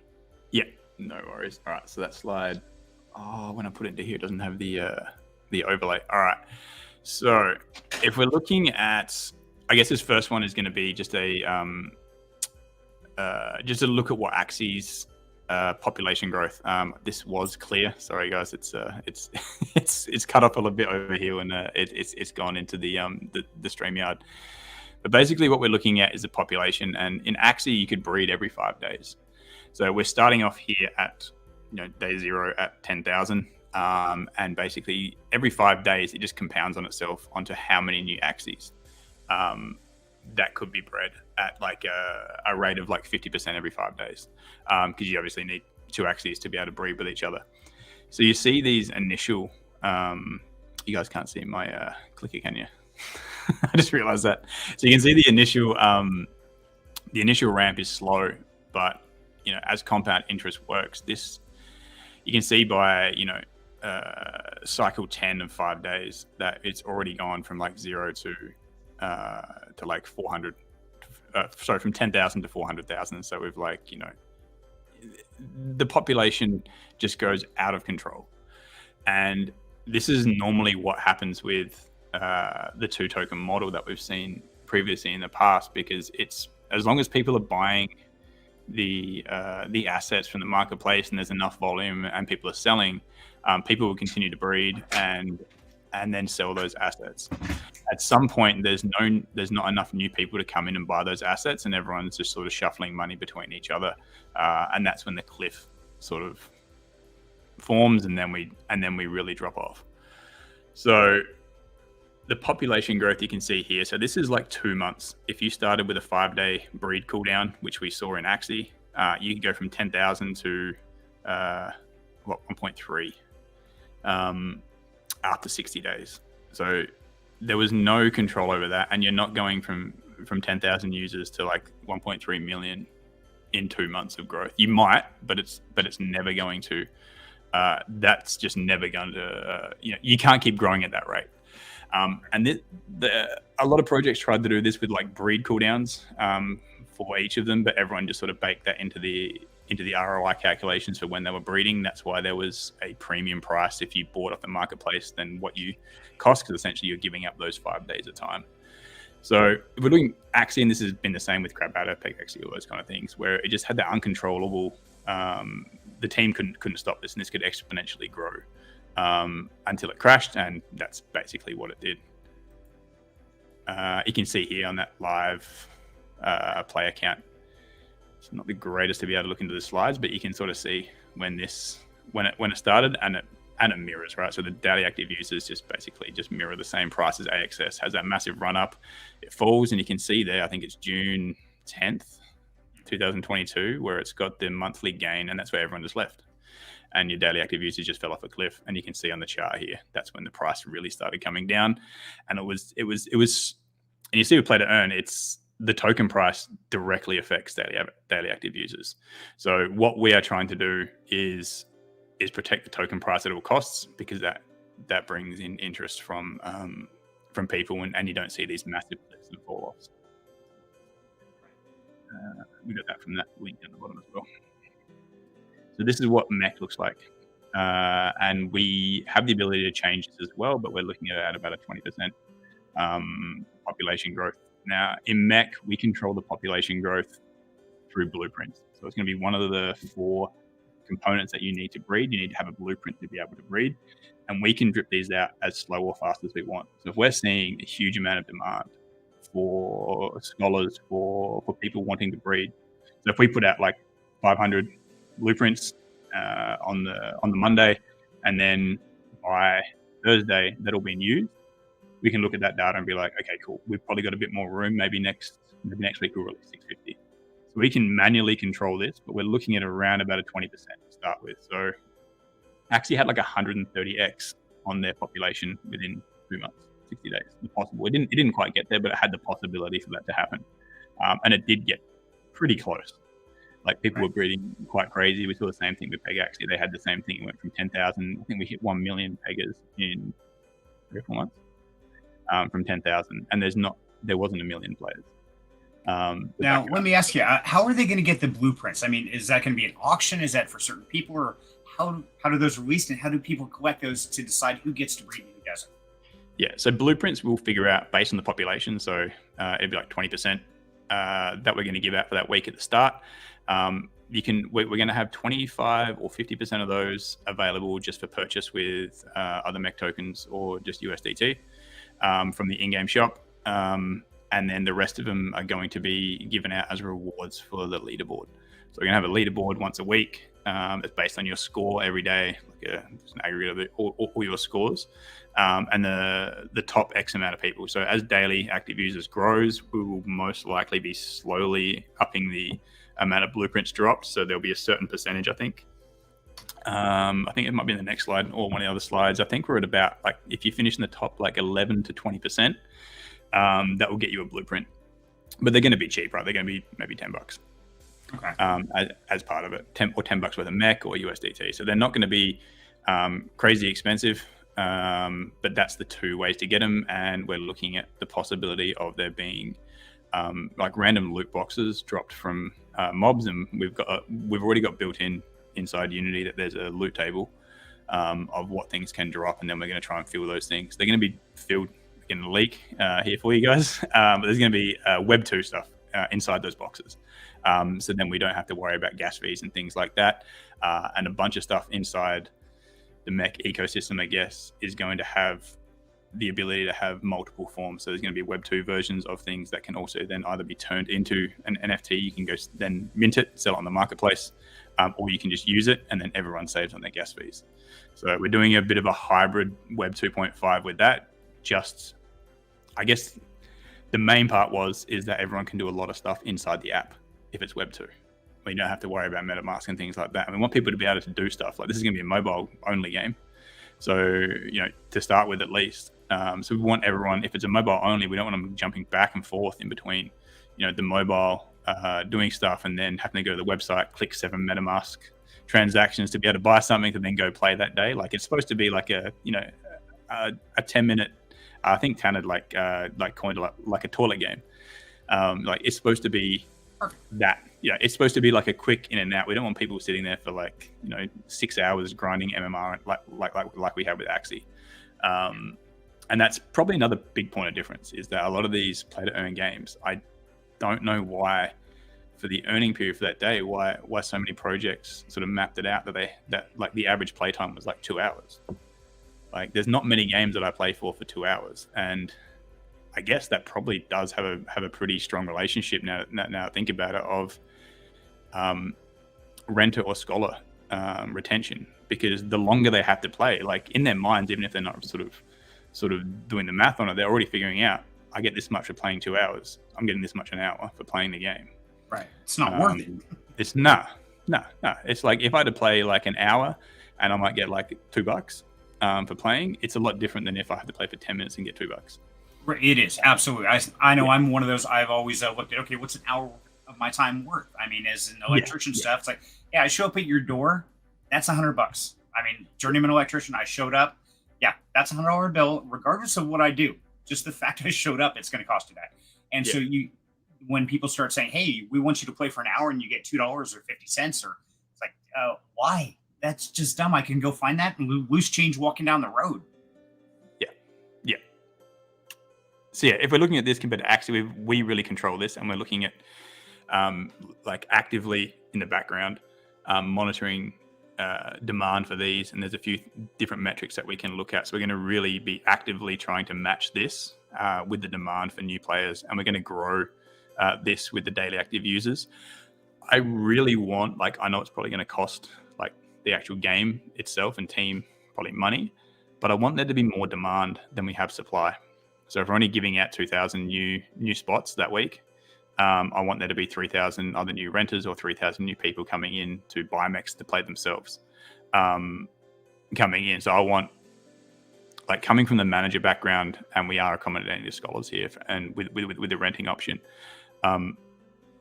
it gets to a point where you're getting 50 DMs a day. Have you got a scholar spot? Have you got a spot? Have you got a spot? I want that to be, I want every scholar that had a previous Axie, Peg Axie, Crabada, whatever manager, come out of the woodwork and start hitting their managers up, because that's where the money comes in.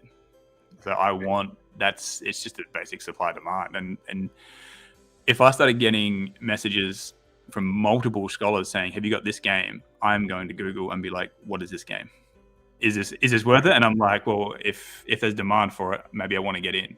And it's good because scholars are resourceful. They're looking for games that they want to play, and like we've got this whole sort of like massive like database of scholars and managers that already have that relationship because I've been through it with Axie and Peg Axie.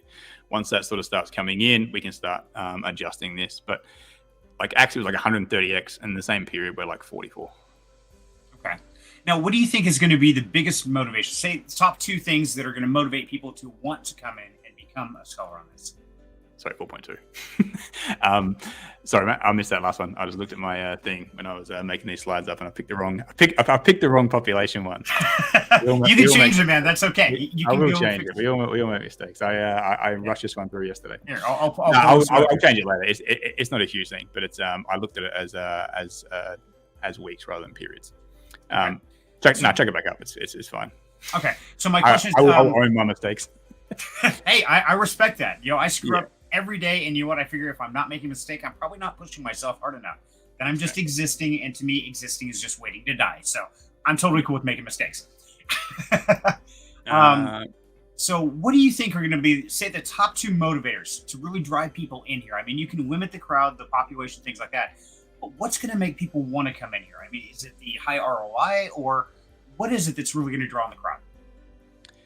At the start, I'm really hoping it is the Web3 gamers, because that's kind of where we're at. We still haven't quite bridged to that mass market, and I think the only way to do it is by having the funds and throwing funds at it. Illuvium can, because we went through their white paper, they raised like 80 million. You can build a pretty good game for $80 million. Right. I can tell you MECH has not raised $80 million. No. But we're also in a different genre, right? And that's going to be the main focus. Like once we start, I think getting people in from the Web3 and old managers of like all the different groups that I'm in are still in those Web3 only games. There's games that have collapsed, and there's people looking there, and what they're mainly looking for in Web3 is some stability. So this is not going to be being able to come in and make, like Peg Axie was crazy at some point. You would win one race with a horse, and it was like $17 for winning the race. And you click a button, and it literally just ran across the screen. Like it was RNG. Right. Yeah. I played a few times. Like, wow, that's it. Yeah, I actually rented a few horses. Like, hey, this actually works out pretty well. Okay. But if you did it at the right time, you're getting like $17 per race, and you can race 25 times a day. Right. Per horse. Yeah, per horse. Yeah, I rented many horses and spent many hours sitting here. It's like, okay, there's 50 cents. There's 50 cents. Yeah. Okay, that works. Yeah.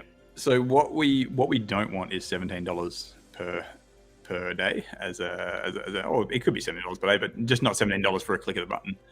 And I think people have kind of realized that now. So from us, we don't want, like, I'd love people to make a bunch of money, but I think it's more important that they don't lose a bunch of money. And honestly, if in this space, if we can make people not lose a bunch of money, we've crushed the competition by like leaps and bounds. Obviously, the way that we've seen other projects, like people have made a bunch of money, but there's been a big chunk of people and that have jumped in and lost a bunch. And unfortunately, those people might have been burned enough that they might not come back. And I think they are from that sort of subset of just sort of retail, casual. They might buy a bunch of like Shiba to try and see if it can get to a cent and then they can retire. But they sort of just fling a bit of money around. But I think enough of them got burnt. Like between everything in the last sort of 12 months, you pick whichever project you like. Anything that's down like 96%, those people are basically just, that money's never coming back. And even the ones, the new projects coming out, even some solid ones that I've reviewed and I've worked with are having a hell of a time on the pre-sales. They're just like, nobody's doing nothing. They're sitting there on their hands and they're just waiting. And it's tough. It really is tough. Now, I want to ask you real quick. So, because you were talking about the gameplay, things like that, with like actually just clicking a button. Now, what is the gameplay going to be like for MECH.Game? Is it going to be something very simple like click, start, conquer, done? Or is it going to be an actual interactive, full-blown play game? Yeah, so it's let me find the thing. Where is it? So this is a like screenshot like through the gameplay. So basically, you walk through waves of different enemies, and these enemies are somewhat random depending on the path that it takes. So it's not going to be the same. It's not going to be the same like two of these and two of these. You basically run through waves until you hit a boss, and you've got the two guns here. So each one of them reloads. And they have a cooldown time depending on which guns you got. We should look at your mech later, see which ones you got. I've been testing all the guns. They're actually very well balanced, which is good. So basically, you go through here and you need to try and clear these waves and clear the boss. Once you get that, you can get to the end boss, and the whole process from like start to end boss is around about 10, 11 minutes at the moment. And you've got the possibility of having a shield here, so you can get a bit of extra protection, and then that's your health bar at the bottom. So at the start, at alpha version, it is you can just click to target whichever one you want to attack. So obviously there's like the ranged, and then there's the melee. So you're trying to take out range and then get melee before there. And then the bosses have a couple of abilities too. I think one of the first things that we want to be doing. This is probably going to be a platinum egg thing. Once we are live with the economy and we actually start making some money, we can then chuck a bunch of money into here, like being able to then control the guns, control your aiming and things like that as we go through in this version, and then we're moving into PvP from there. So I talked to Tanner and we said, maybe we can do some community votes. Like, do we sink a bunch more into this? But like even this is a version that took quite a while to get to. So we also need to look at time constraints and things like that. So we need to make sure we got enough burn that we don't just keep, chucking money into this without actually bringing anything in, because at some point that burn runs out. And yeah. So now, is there? Are you only allowed to do one run per day, or can you do multiple if you decide to, like multiple? 10. We're doing one run per day at the moment. Okay. One run per day. We'll look into that later. Like if you die at any point, you run out of your shield and health, there's an option to continue as well. So you can continue. It's going to cost you mech token to keep going. And if you've got a shield generator, it loads both the shield and the health back up. Okay. So each one of these drops 2 credit points.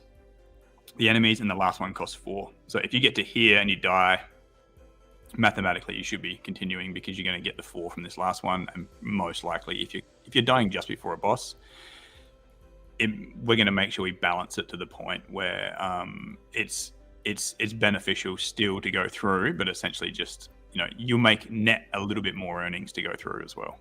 Okay. But depending on if people want to continue or not, and your total score is based from your time and your damage.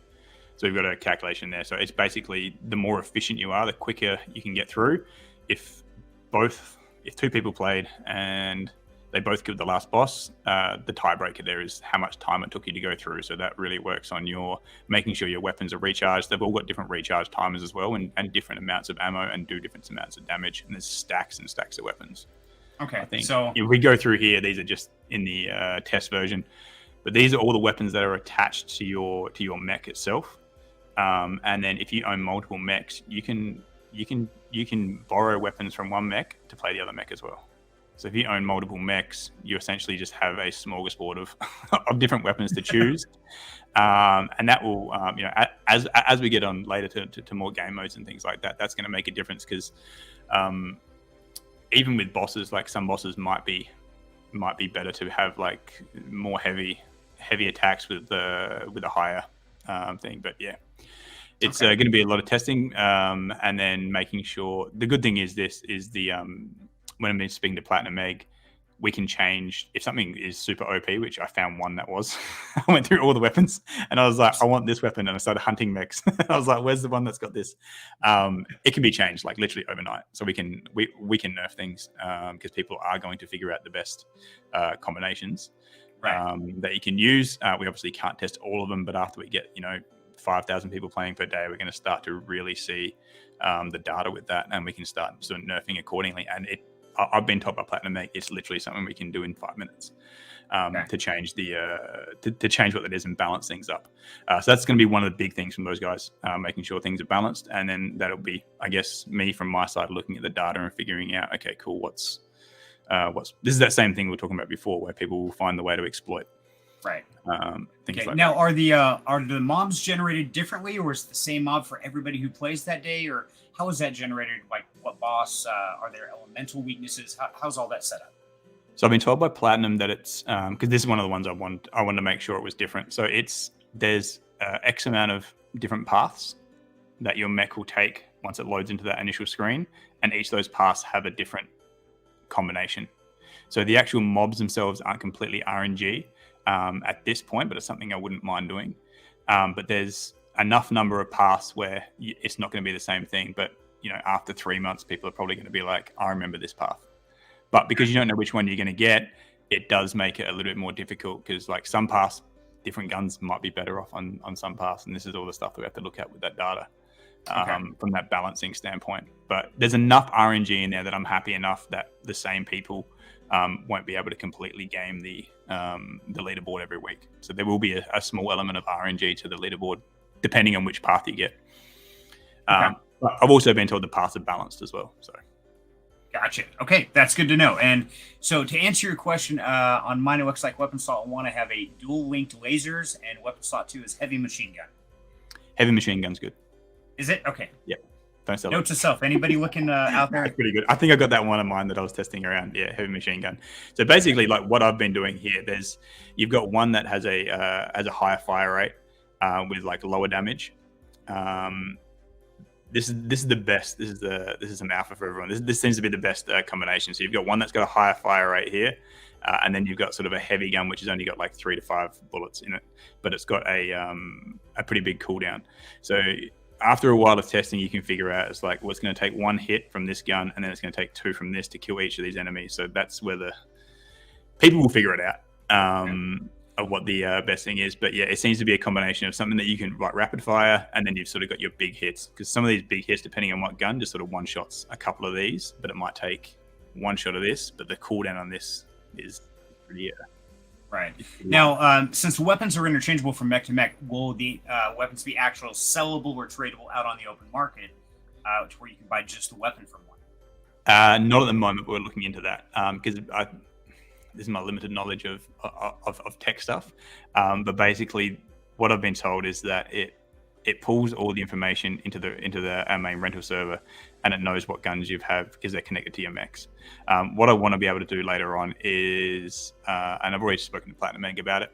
Again, Tanner's going to watch this back and all these leaks that I'm dropping everywhere. Oh, you're in so much trouble. Sorry, buddy. I know, that's right. I do it. Leave it on me. It's good. I can take good. What I want to be able to bring in is soulbound Web 2 weapon caches, or caches, whatever. So you can buy a mystery box, you get whatever weapon in there. It's going to be like bought with mech token or credit points, or mech points, I guess I should say. And then they'll be soulbound to your account as well. And that's one of the things. I guess we'll go into. Let's keep leaking while Tanner's not hit me up in Discord. You're not in trouble yet. Not yet. He's definitely not asleep either. So where is it? I don't know if I've got one on here. Cool. Oh, it's so much alpha, you don't even have it. Yeah, I don't even have it on here. So your commander levels up as you go through. So at the end screen, I don't know if I've got the end screen in here. No, I don't have one. At the end screen, after you finish your mission, basically, it tells you the amount of metal you collected, credits, anything else that dropped from those mystery boxes and things like that. And it's also going to have the XP that you earned from that run, and XP is based on per enemy, I believe. I'm not 100% sure on that one. So as you're leveling up, this is where that soulbound thing comes in. So once you're leveling up your commander, this gives that, I'm going to go back to World of Warcraft here. This gives you that time sunk into a game where you want to keep playing because you know how much time you put in. Right. So at points here, certain levels, I don't know what they are yet, we haven't worked it out, but the idea is already there, and we've made sure we built it in that we can add it in pretty easily going forward, is that at certain level milestones, you'll be able to unlock perks that will be account-wide. So it might be 10% more health on all your mechs. Level 30 might be 5% more on certain guns or all guns or things like that. So that gives it it gives people that that progression, I guess, connection to their account, which we saw in WoW, and that's why I jump back in. I take 3 months off, I come back in, I'm like, I've already got all this stuff. I've already got the level. I've already got all this stuff. I'm going to keep playing, and that that should then turn into sort of like user retention and things like that as well. Okay. And that will be available for renters as well, because renters have their account. So their actual account where they log in with their MetaMask is basically their commander level. So if they're renting more, they'll be able to get these perks too, but they're going to have to pay for these perks at certain points. And that's going to be another utility for MECH token. Trying to build in as many sinks as we can where it seems appropriate. And also makes economy sense. So if you've got all your mechs here and you can get a 10% boost on your health, that essentially becomes its own ROI within the game itself. Because if it's going to cost me like $3 or whatever it's going to cost, don't quote me on the price. I haven't figured that out yet. But then you look at that and be like, well, I might have to use less shields, or I might get through more enemies, and that's going to be something tough to balance. And that's what we're working with Platinum Egg with as well. So it makes it's not too OP to be hitting that, but people that have been playing like a lot will then get that benefit across that. And I'm really trying to push this. I know that we're accommodating for scholars and things like that, but I'm really trying to push this into player owned. I would rather have 5,000 unique players with like a couple of mechs each than like 50 players with 100 mechs all rented to scholars. Right, and I was going to ask you about that, because it sounds like if we can only run this one per day, the ones that have multiple mechs are going to actually collect the mech tokens, things like that, much quicker than just a single player, just because they have such a huge investment, which really, I guess, in my opinion, kind of points towards the whales are going to get the benefits where the single players like myself really don't. They're kind of held back in a way because they only get to run one day. Or I would run mine 20 a day if I could do it. Yeah, and that becomes a tough balance, is that you want people spending to then build out their amount of mechs that they have, but not to the point where someone has a complete monopoly over the whole economy. But we've also built that in to fix for mech token. So I don't think I even have it in these slides, but let's put a pin in it. We'll go through it when we go through the leak of the white paper. Perfect. Okay. Well, dive in. I'll let you lead, my man. Let's go. Where are we? What are we? Hour and 43. I know you love your long streams. I do. And I'm fine with it. I might have to grab a coffee in a sec. I might have to re-up my coffee in a minute. Hey, not a problem. Sure. Actually, I might do that now, and then we'll get into the scholarship earnings and that. If you just want to have a chat with everyone, we'll take a quick intermission for addiction. Yeah, just my caffeine addiction. Get that sorted. Perfect. Absolutely. So, guys, hey, I want to thank everybody for joining me today. And yeah, we've been going an hour and a half. We're probably going to go a while longer because we've got a lot of information to find out. MECH.Game has been building, they've been growing, and ShillBill is the man in charge of the ecosystem. That is his whole thing, is the tokenomics, how to make sure this doesn't go through the train wreck like we've seen with Axie and Peg Axie, where, yeah, they started out great and then they spiked and everyone's making millions for about 2 weeks, 3 weeks, and then it just wrecked and now it's dead. And they're really trying to get rid of that aspect and try to avoid those same pitfalls, those same problems. And let you guys know in total transparency, throw it on here. Yes, I do own a mech. I bought it back in the very beginning. As you can see, here's my personal mech. And I bought him, 10 months ago? I think I saw somewhere on here. Further down, there we go. Yeah, 10 months ago. May 25th, 2022 at 4:14 p.m. is when I minted my mech. And so a lot of my questions go from the point of a small single investor is like, okay, what are the benefits? What are the pitfalls? Because I saw the same thing in Peg Axie is, if you got one guy who owns 50 horses, I mean, he's just killing it, making huge profit. But at the same time, they're wrecking the ecosystem. So it makes it unviable for a smaller investor, smaller player. It's just not worth getting into. So I really want to find out, how is MECH.Game changing that aspect? What are they doing to make sure that not only the people that own 8 or 10 of these or 20 of these mechs are getting treated well, but also the guy who has one single mech. Make sure that they're being treated fairly and it's going to be profitable for them. Because I don't want to tell you guys, hey, go out and buy a mech for $400 right now as a floor price. Go buy one of those and you'll be doing great. I don't want to tell you that if it's going to run into the same problems and situations. So that's why I got ShillBill here. And if you guys have any questions at all, anything you want me to dive in deeper or ask, you know me, I've got no bars. I will ask anything and everything. So yeah, what do you guys think so far? How do you like the way this is going, and what would you like to know? And it's quiet. So one thing I did start the stream off with, some who might have been late, like Croc, but we won't mention names, Croc, because that would be bad to say if pointing out somebody who was late, like Croc. Sorry, Croc, I couldn't resist. But if you would, guys, in the comments down to this video, not to the side, but actually below, let me know what country you're watching from, and do you own any mechs? I'm really curious, because I'm thinking on my Discord channel, maybe we need to add a section in there for the players of MECH.Game. Not only for trading, but also for advice, like, hey, what weapon worked better? And it's like, oh, I've got this one and I killed in 47.8 seconds or whatever it is. Things like that. So Cameron asked, will there be a PC client for this game? So ShillBill did just tell us it's going to start out on mobile only. So down the road, perhaps, but right now it will be a mobile only play system. Now, I'm sure there's some emulators where you can emulate your phone to your screen, or I can just broadcast mine to my screen and play it that way because I'm old and blind. But it will start out on mobile only. So Croc, I'm listening, just distracted. Yeah, sorry, Croc, I had to give you a hard time, buddy. I had to pick on you, and it's nothing but love, brother. All right, I'm back. Welcome back. Coffee. Full cup of coffee. All right. So we'll go through a couple of these more, and then we'll jump in. I'll get you to stream your the white paper site after this as well. You got it. So this goes back to where are we at? All right, cool. So we're only on number 2 of 5. This could be a long one. All right. I'm terrible, man, with talking. I will sit here and talk all day. Oh yeah, me too.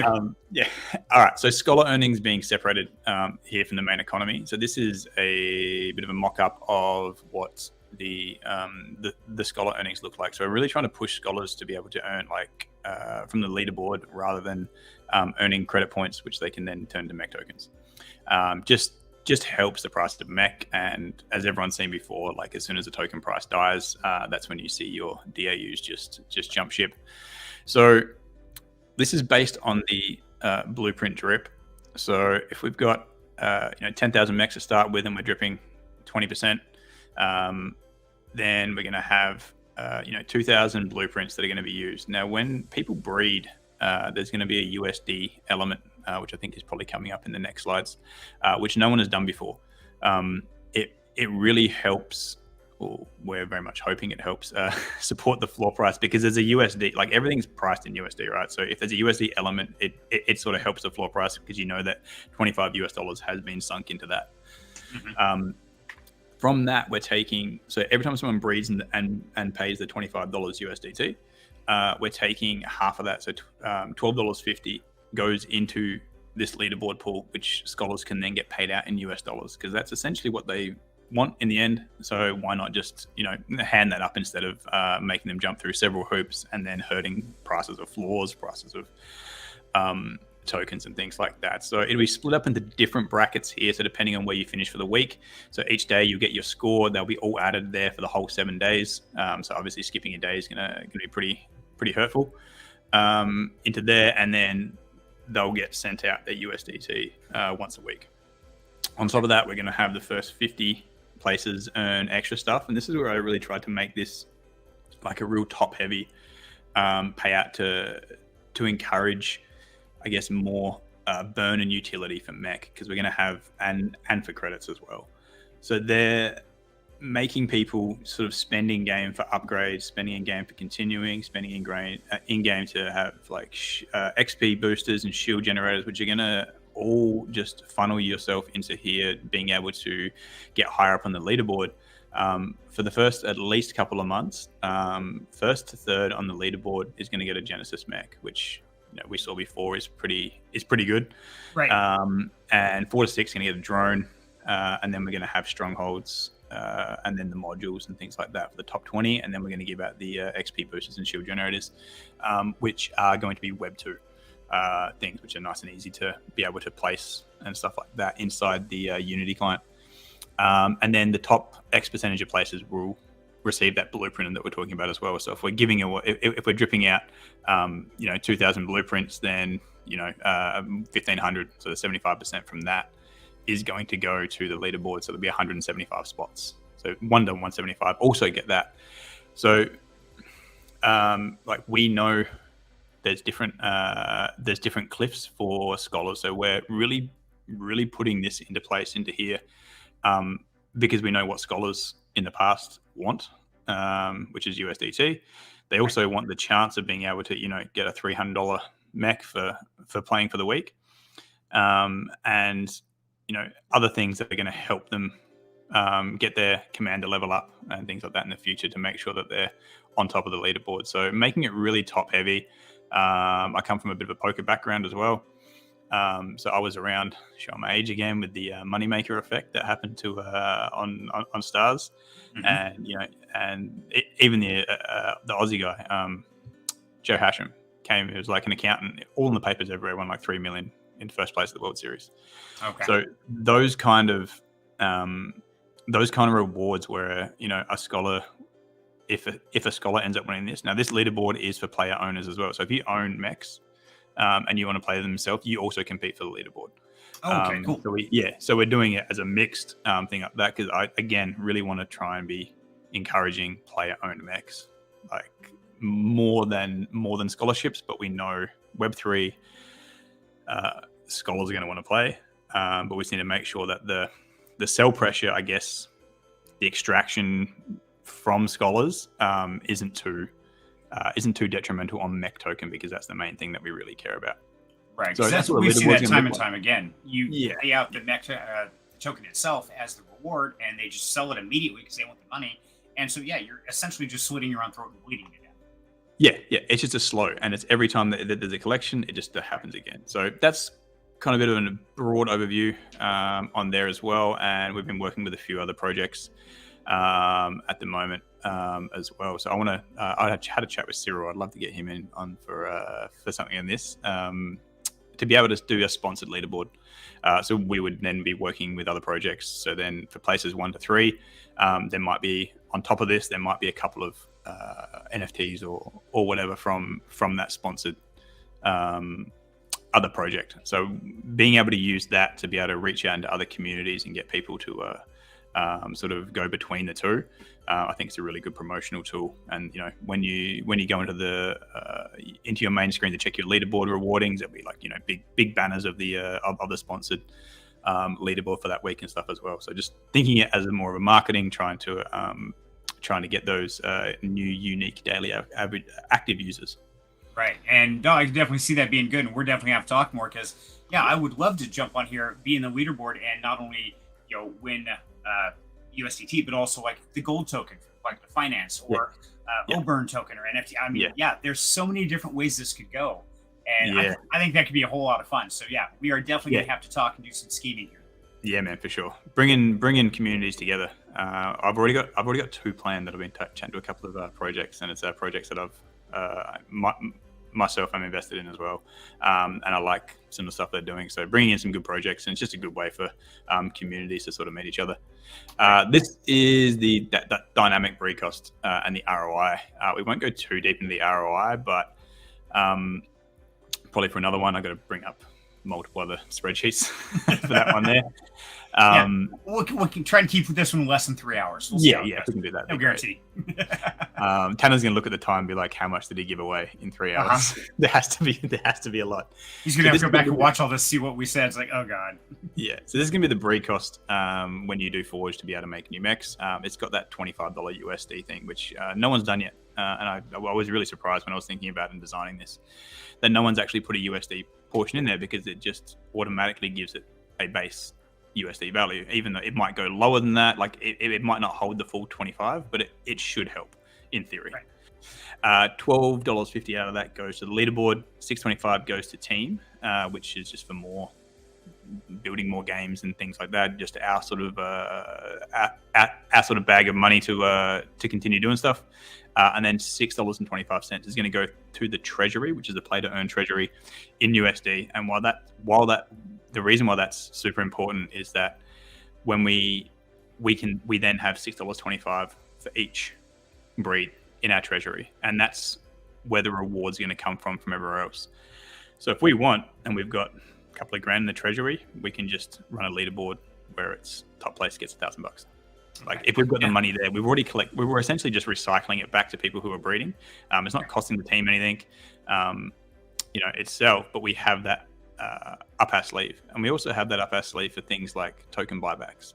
So our treasury is going to be all in MECH tokens. So I can't remember. We'll get to that in the white paper, but it's going to be MECH tokens. So if we got treasury in there, and our treasury, that's going to slowly deplete over time, depending on demand and other levers that we pull, but it will over time slowly go down.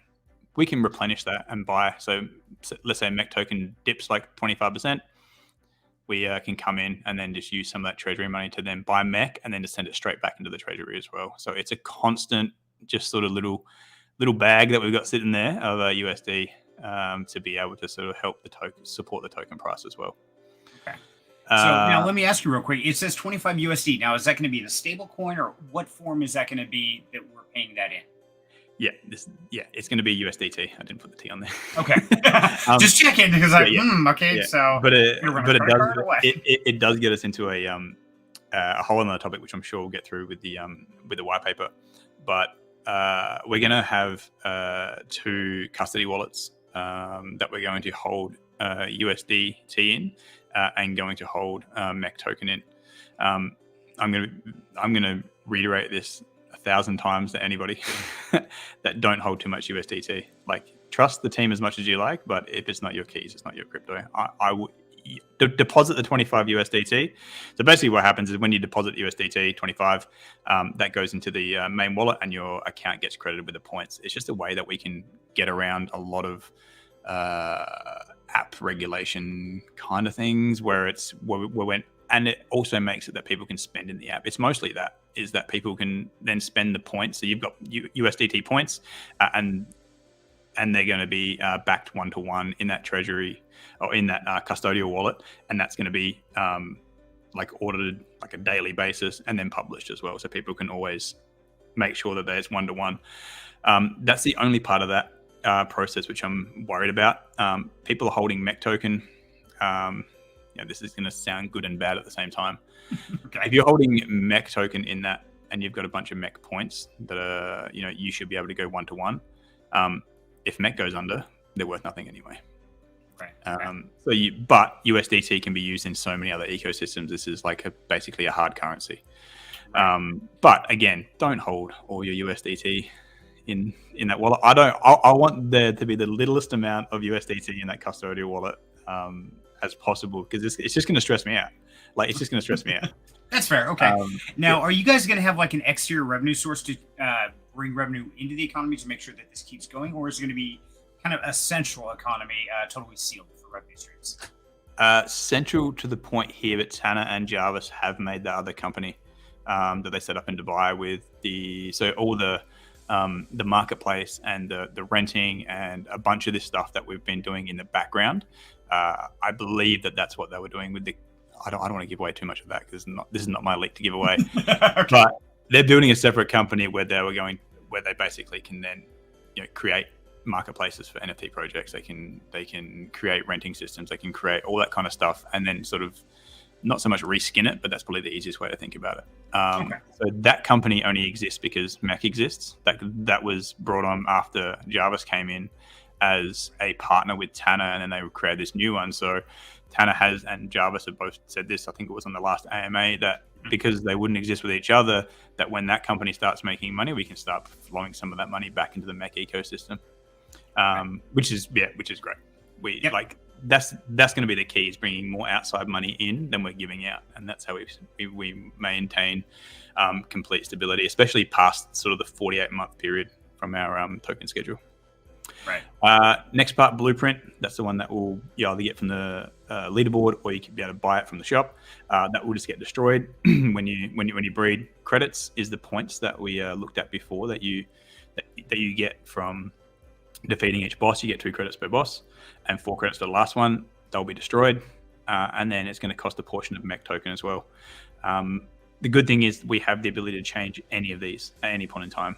Overnight, so I can change the amount of credits. We've got a calculation in the background that we've worked out to make sure that the amount of mint burn, I guess, for the credits, like they're not on chain, but the amount of mint burn stays stays in a spot where your amount of credits you can swap from MECs is good and doesn't completely crash. So we can change this amount at any point, and we can change the amount of MEC tokens it costs as well. These things, being able to change these sort of on a daily basis or when we really need to do it, is going to be the point of difference from where we've seen an Axie go from like costing $30 to $400. Right. We can control what the floor price should be by changing the amount of MEC and credits that it costs. It's mostly MEC. This is pretty much the one here, MEC. That we can change. So we can have this allows us to allow the price of MEC token itself to if that keeps growing, the floor price doesn't have to move with the MEC. It just means that everyone's ROI gets a lot quicker, which probably runs into more problems that we can look at levers. Right. But basically, we can, like, if MEC token does like 10x, the floor price doesn't have to go 10x. We just adjust this amount of MEC token that it costs to that to then make the floor price, replicate better. Okay. So there's a lever for a variable of each one of these aspects. So if anything unforeseen happens, you guys can adapt for that. It's not just forced to skyrocket and then bleed to death like we've seen before. Yeah, and I think that's the main point, is that we've built these levers in and then run simulations through what happens if X happens, and like, what happens if MEC token does 100X. I'm like, shit, we can't do that. Yeah. And it's like, all right, cool. At what point does it break our model where we can't pull a lever to try and pull things back into like a reasonable thing? But mostly out of this is that we can, by controlling this, the price of MEC token can go up, but we won't see overinflated assets. It just means ROI will possibly just shorten quite a bit. Right. Okay. We'll get there when it happens. Someone's going to try and break it. Oh yeah, guaranteed. Probably me. I'm good at breaking things. Yeah. Ask Collective on the last stream with them. I could have swore I broke the decks and found out no, the programmers were just a step ahead. I just happened to be the number 2 person that found it. And one of the founders was on screen, and I'm like, "Oh my god!" And he's like, "What happened?" Poor guy was having a stroke. I felt so bad for the dog. Man. I scared him for about 30 seconds. So I told him, "Hey, the single staking's out." And he's like, "Oh!" He was all excited. Yeah. This is like one of the reasons why I'm glad that Clear has come to help me out here as an advisor, because we will sit there and bounce things back and forth. And having 2 sets of eyes that have been around for so long, between both of us, one of us will do something, the other one will be like, I'm going to exploit that. So it's so good having, and like we get along so good that it's just, it's perfect. Just having that small team, and obviously we'll bring on more people as we go further. At the moment, me and Clear's DeFi is not leading edge. Like I understand DeFi, but I know there's a lot of smarter people out there about DeFi, and that's kind of where I've been reaching out in the last sort of week to looking at when we're doing staking and things like that, sort of seeing the possibilities, because I just don't know. Like this is my wheelhouse is the play to earn, the game loops, the token and things like that. But when it comes to DeFi, I know I'm not that good. I'm not too proud to go ask for help where I know I need it. Perfect. Cool. So that's the breeds. All right. So this is the allocation. So this is not published yet.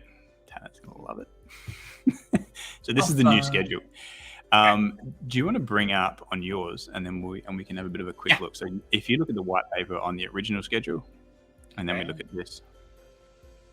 Which section? It should be MEC.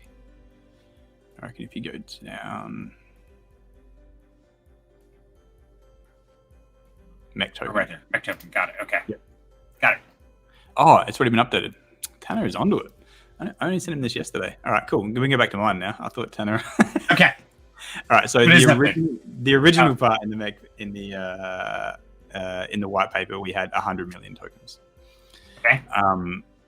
Which I just don't think was needed. We ran through a bunch of simulations and things like that. We looked at. We've built calculators now that go through. I can go through other people's projects and this screen here and plug it in, and it shows the ramps. And we've been using that and the graph of the ramp of the unlocked tokens, and then sort of seeing the relationships between that and the token price. We've always had a bear market as well in between, but the amount of circulating tokens after 12 months, has generally been, in the 50% Right. unlock range, which means, and a lot of these games haven't been able to build in all the additional syncs and things like that they need. So a lot of places have just, after 12 months, which everyone's sort of hitting at the moment, is that they've got all these tokens in circulation but nothing to do with them. And it's harder to clean up a massive mess of 100 million tokens floating around in an ecosystem than it is for shorter. We looked at Illuvium, and everyone knows the price of how Illuvium went, and we dug real deep into their white paper, had a look at their token schedule, and they started with 10 million tokens. Obviously, we're not getting $80 million worth of sales here, but everything we looked, 1 billion tokens. It was every gaming token has like several zeros before it gets to it, and that, I think, a lot of people maybe looked at when they designed that, and everyone just sort of copied Axie. Everyone just copied the last person. No one really put too much time into the token schedule and what that actually means to the in-game economy, and what things are needed to be in place for that many tokens circulating to not let the economy just sort of completely crash and burn. Right. So looking at those, we've restricted these, and instead of having sort of a flat amount where you normally see vesting, like 3-month cliff, and then just like the same amount of tokens, it's basically the next 6 months divided by the total amount. We've built in these ramps with the token schedule. I reckon, being clear, we'll go through this a little bit more without giving away too much of what we've done. But they basically ramp up slower until they hit a point and then sort of level off. And this really helps with the initial amount of new daily active users. So at the end of year 1, we've got 25% of the real circulating. And then after year 2, we're only at 36% of tokens that are really floating around in the ecosystem, which is not enough. Like, it's good, right? It's this is the thing that that then puts that buy pressure onto tokens, which makes the token price goes up, which and then everyone's happy. So we've done this with the ramp, and so it initially started with the staking rewards, where they will ramp up, and then we modeled everything on that, and then we went back and sort of changed things to have shorter ramps and then sort of a flatter release schedule. So I can't really get into too much more of this one because clear. I'm more scared of clear killing me than Tanner. Well, that's fair. Okay, and yes, I know there's a lot of alpha, and you guys are still a little bit from the launch and stuff, and so. Like I told you in the beginning, I'm going to dig for information, but whatever you don't want to give us or can't give us, I totally understand. Yeah. But I'm going to keep digging, of course. Yeah. So as a bit of I guess as an overview, what we've done is sort of just make sure there's not too many tokens floating around in the first 6 months, because there's just not going to be enough syncs or uses for MECH until we start developing the game out further, which will come at month 6, month 7, month 8. And as we add more and more syncs in actual use cases for the tokens, rather than breeding, because that's what we've seen in every other project. It's just been the only thing you can do with it is breed, or you can stake it to get more. Yeah. So the staking, I guess we can look at this. It's not a flat amount, so it's not like we've just divided up 5 million by 48. It ramps up. So the amount of tokens that you get, that we have allocated for staking rewards, increases over time. So when there's more, we basically made it so when there's more tokens circulating and unlocked, the staking rewards sort of mimic that and mirror it. So it makes people want to stake more. And this is where we're moving in to try and find some people who are really good at DeFi, because I think they can bring some really good DeFi eyes under this, just for the token itself rather than the actual what we've got there for the play to earn side and the actual game economy. Well, I will. I'll definitely hook you up with Cyril, because he is like the master of tokenomics. He has his company, KC Consulting, and he's helped a lot of projects go through that. And he looks at the world a different way, and I love chatting with him. He's a great guy, and got the only burns and things like that. So, I could definitely see him putting in some curveballs into the ecosystem. Yeah, but what about this? So. Yeah, no, definitely, man. I think me and him had a chat a little while ago. I really like what they're doing with OnlyBurns. I like the whole idea, the absolute insane hyperinflation. I bought a bag on that first one. I'm just going to sit there and just hold it. Same here, man. Yeah. I don't have a big bag because I'm a little dude, but yeah, I got my little bag and I'm just guarding it. Yeah. It's like something out of a Hobbit. My precious. Yeah, that's what I'm like. Yeah. But I guess we've gone this way as well with only 14.5 because it is a point of difference and makes it a lot more scarce. And this can justify a token price of like, more than $1, more than $10, because there's not that many around. And especially with the real circulating supply not being very high, that having a smaller total allocation of the tokens allows us to have that higher price, and that just makes it look so much more legitimate to the mum and dad investors, the casual crypto people, and things like that. Like, I'm going to be trying to push to go to a centralized exchange when it's feasible. But that's the thing. If they look at a token and being like, okay, cool, it's like $7, but it's a gaming token. Like, what other gaming tokens are $7? And they're looking, right. AXS Illuvium. There's not many more, and we could go into AXS at some point in another stream, but Sky Mavis was so smart with what they did with it. There's a lot of stuff that people probably don't know, but man, they were smart. Fair enough. So yeah, and we've only got the one token, so it's only MECH token. The credit points are sort of like, if you look at it as your in-game gold. But this is the thing. This is the baby that me and Clear have put together, and really excited to see how this goes. But again, we've got all the levers in place to try and guide things in the right direction where we want things to go. So okay. Now, so when you talk about putting this token on a central exchange, do you meet all the criteria to be able to do that? Because I know there's a lot of hoops you have to jump through on that. Do you see any problems with that, or was it built that way to go to a central exchange one day? I honestly, depending on which central exchange as well, right? Like, some are a bit more lenient, I guess. Binance is in the crosshairs at the moment in the US. Tanner's from the US as well, so I'm guessing that's probably out of the question just at the moment. Right. And things like that. But like KuCoin, I use OKX. What's the other one that's reasonably good? I think a lot of them be all right, but a lot of these centralized exchanges that offer derivatives and things like that have now started asking for KYC. I went to take some money out of my OKX the other day, and it was just like, you got to give me your ID first, and that hasn't happened before. Like, it's been there for ages. I pay my taxes, but but it's a very big flag of sort of where that's going to go. So obviously, love to get into a centralized exchange. I would love to get a perpetual contract at some point. I came from a trading background, so I remember when SLP went onto the centralized exchange and it got a perpetual contract, and I could basically work out how much SLP I was getting and lock myself in a price and just take a short out hedge. So if the price of the token drops, I was still making the same amount of money until it basically went to zero, and then it was just it was too hard. Perfect. But things like that for people to be able to hedge and all that kind of stuff. Centralized exchanges is again where we're talking about before you get those mum and dad investors coming in, and like, really from what I've seen, people are past that Shiba Inu pancake swap phase where everyone was just like, I'm gonna put $100 on this thing that has 14 zeros, and if it gets to $1, I can buy a yacht. Right.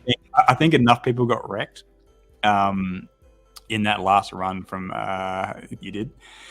A lot of people got wrecked from a lot of people got wrecked from that, and people are a bit more clued up now. So if we can keep this token like, past $1, as just like an example sort of benchmark, but it just, the higher the token price just gives so much more I guess credibility to the project, not from the people that are in it, but from people that are looking from the outside. If you went and looked at the gaming tokens, like, nothing is above, like, there's like 3 tokens above $1, but all those tokens have like 1 billion supply as well. So it's for them for them to get past $1, market cap has to be out of control.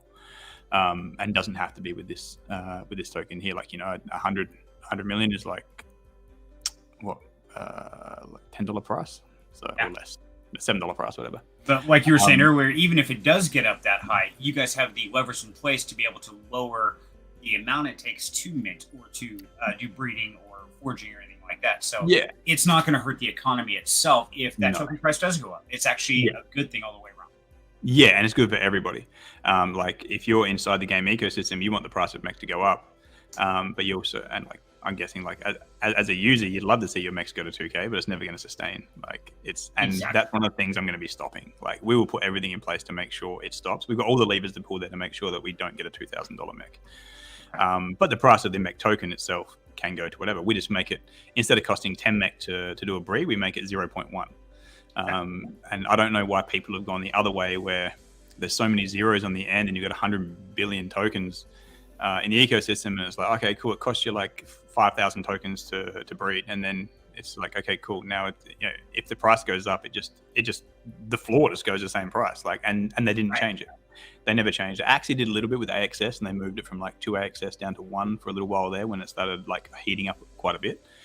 But yeah, I think it's the basic mindset that people say, hey, I have 100 million of this token. That is awesome. It's like, yeah, but it's still only worth 10 cents. It really doesn't matter, man. Yeah, I would rather like have 0.01 BTC. And like, that's the thing, right? It's like, or 0.1 ETH. Right. It's the same dollar value. Like it just, I just feel like that whole, that whole run we had with, and it was Pancake Swap and like DeFi degenerates. Like that's what it was, right? Right. I'd love to get them in a little bit, but that is but I think we're past that. And especially if you sort of match that up with, a lot of people will associate actually with like a Ponzi 2 token, like everyone's associating with that. So we need to be able to stand out differently than what we've seen in the sort of past 12 months and sort of rise above the, Ponzi cash grab kind of thing. So a lot of thought did go into the token design, and I think this is probably the thing I've worked on the most in my entire life. So it's been 3 months. You're doing good. Yeah.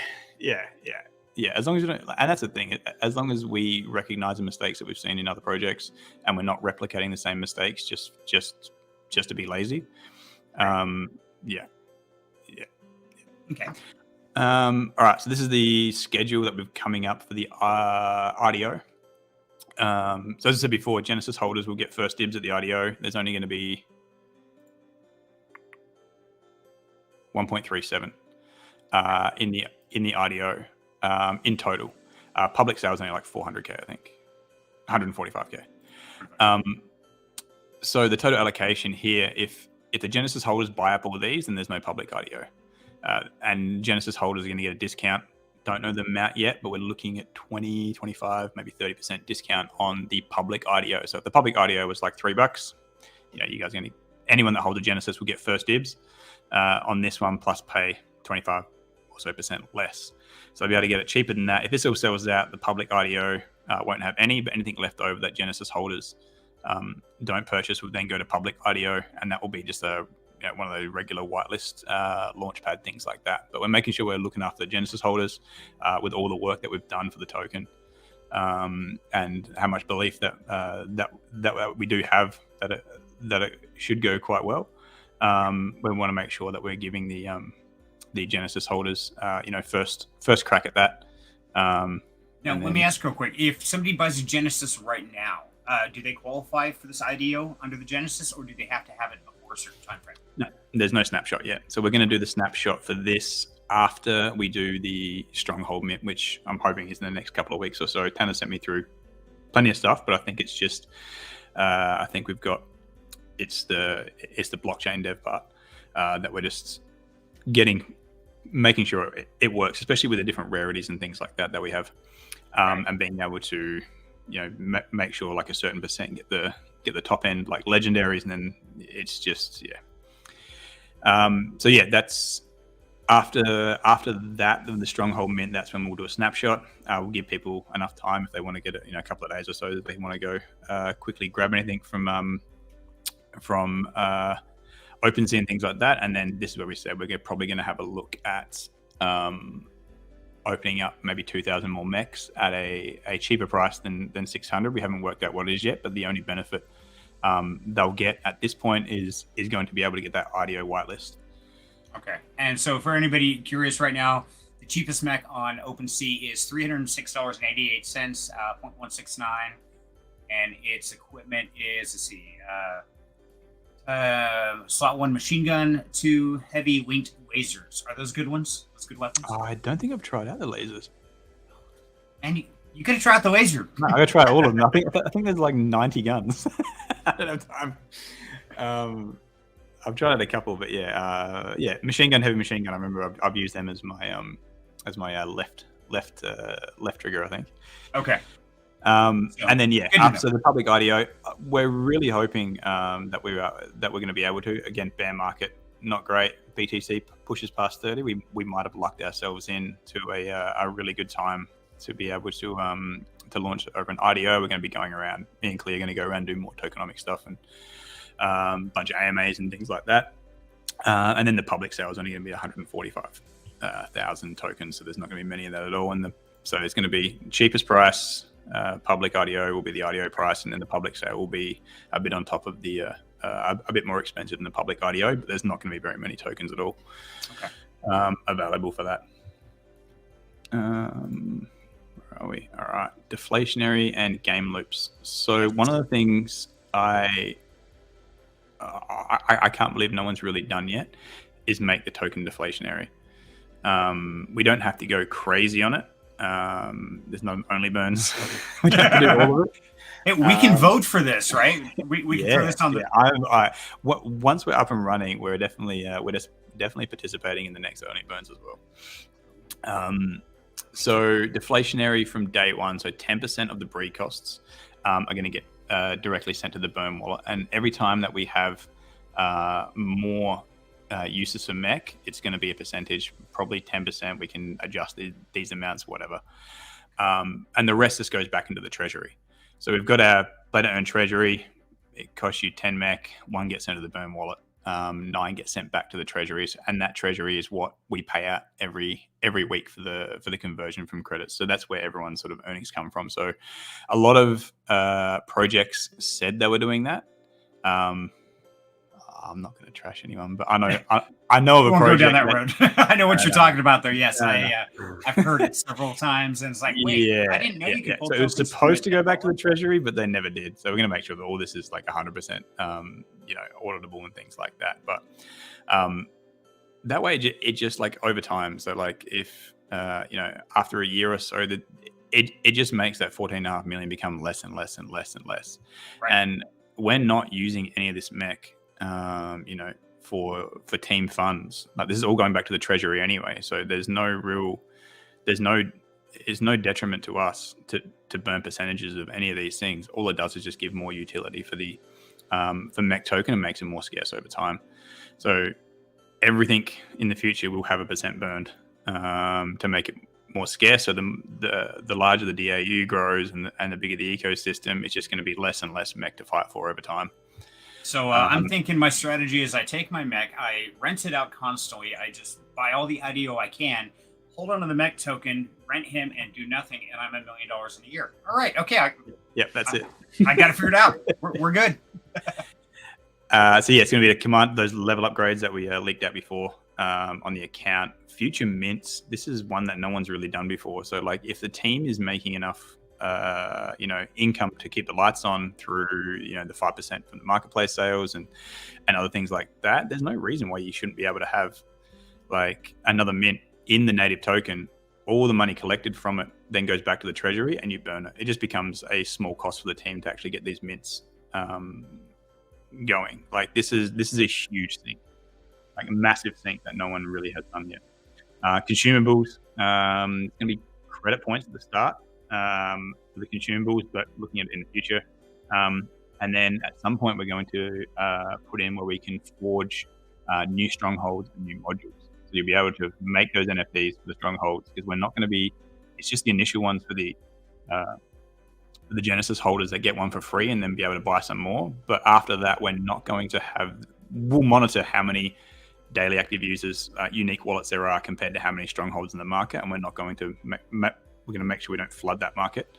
But at some point, people will be able to then forward, and it'll be a similar thing where it's like a USD portion, and the same thing as we've got with breeding, and then people will be able to then sell those strongholds across to other people in the peer-to-peer marketplace. Now, let me ask you real quick. From the AMA that I remember listening to with Tanner and you, it's probably about a month or so ago. Is it still set up to where the strongholds are only sold from the Genesis mech holders? Is that still in play, or has that changed? It is in play at the start, but we're going to give a couple away on those leaderboards. I think when we look back at this, there's going to be some, but there's not going to be many. We're not going to open up sort of like secondary sales to sell from ourselves. Okay. So there'll be a couple here that people will be able to get from the leaderboard just because it's a nice, easy thing, and it just builds up the leaderboard. But it's not going to be, it's not going to be something. Okay, so it's still one of those where it's one of the major perks to being a Genesis mech holder. Yes, we're the ones who get to sell the stronghold. So I thought that was a really cool, unique feature. When I heard Tanner talking about it, I'm like, whoa, no way, that is cool. Usually the team says, oh, we are the only ones selling the stronghold, so we can get rich. And it's like, no. You know what? We're going to make a Genesis. They're the only ones that can sell it, so they can get rich. But and I think that's when we looked at that, when we spoke with Tanner, I think sort of what he meant by that one, where you could buy, the only way to buy additional strongholds at the start is by holding a Genesis mech holder. So if you wanted to buy 10 more strongholds, the only way that someone's really going to get a stronghold is either if they come, a few spots on the leaderboard each week, which we give away 6 or 3 per week, which is not very many. Then if you want to buy a bunch of strongholds and sit on them until the daily active users increases to a point where people need strongholds, the way to do that is they're going to have to buy it from peer-to-peer. So you can sort of preload your bags of strongholds if you're a Genesis holder at the start. But again, when we looked at the unique wallet holders, there's only about 500 for those 5,500 mechs. So it's not split. So a lot of people are going to get multiple strongholds because you get 1 per mech. So if you hold 10 mechs, you're going to get 10 strongholds on this for free, and then you can buy more. But people are going to burn them to make that legendary stronghold at some point.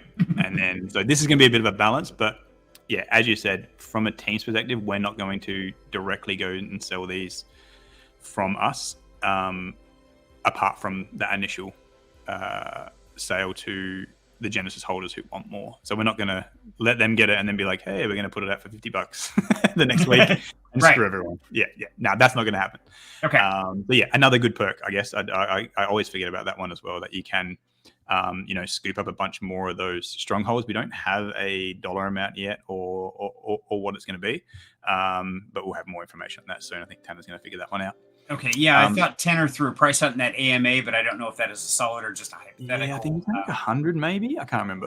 I remember saying 400 and 200, but I don't know how accurate that was. Yeah, I reckon it might come cheaper. It is a Genesis only kind of thing. So guys, if you're liking what you're hearing, do your own research. Don't listen to me, and this is not sponsored.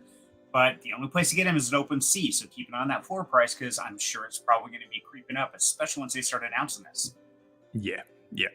I think we had, looking, there's a few people have been scooping up the last couple of days, but it was pretty flat. I think we've only had about 39 ETH in volume over the year, so it hasn't. But I'm tracking the wallets that are buying them all up as well. There's a few people that have.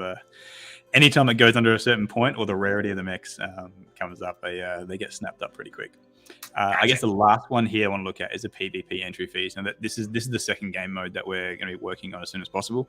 Again, we said we'll probably go to a vote for community whether we sink more money into getting that first version better. I really think we should.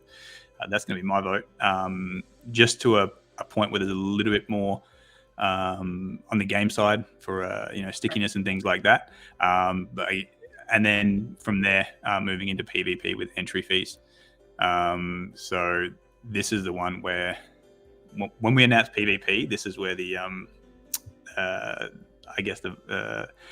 amount of mech that will be needed to be able to participate in these kind of things is gonna spike up. So the entry fees is going to be directly in the native token there for mech, and it's going to be similar to that PokerStars model where we take a certain bit of rake, and then we distribute the remaining amounts back. But there's some really cool stuff we can do there with PvP, and PokerStars and that have been around for 2 decades, and they've made some bank. Yes, they have. from those. There's reason it's there and working Yeah. very well. Yeah, and the good thing is that we've got the treasury as well, right? So, and it's probably going off topic a little bit, but the treasury can be used for like anyone who doesn't play poker is probably not going to get a lot of these references, but the overlays. So we can overlay like a bunch with that. The other thing we can overlay here is with NFTs that don't cost the team anything to make. Like literally cost us zero. There is no cost, but we can use them because they have a real world value if someone goes and sells them on the secondary marketplace. So you, with a PvP mode, if you had a tournament, you can overlay that tournament by thousands and thousands of dollars worth without actually costing the team a cent. That's the part I'm looking forward to, is a PvP. Because with the entry fees, people are just going to play because there's more value in the prize pool than what's going in. And again, from here, burning part of that mech. So every time someone enters a PvP match, more mech gets burnt, becomes more scarce. And people have to either earn this, so instead of selling it from their earnings that they've made from the regular game mode in PvP, they're using it into the entry fees, which just basically recycles, stops any sell pressure, and new people coming in have to go buy that mech from the market, which just increases it as well. Gotcha. Okay. So a lot of things still coming down the pipe. Now, do we have any idea on time frame on when we might see PvP, or when it might be a choice between increase the game mode right now or the PvP, or how soon is this stuff going to hit? I guess depending on, I don't know how long it takes game devs to make a PvP mode, but that's where I'm really pushing for the second. And we've had multiple conversations where it's just like, yeah, PvP is where the sustainability really kicks into gear for the token. Depends how much money we make. If there's enough money, we can just throw it all at game devs and be like, can you make us this in 3 months rather than 6 months?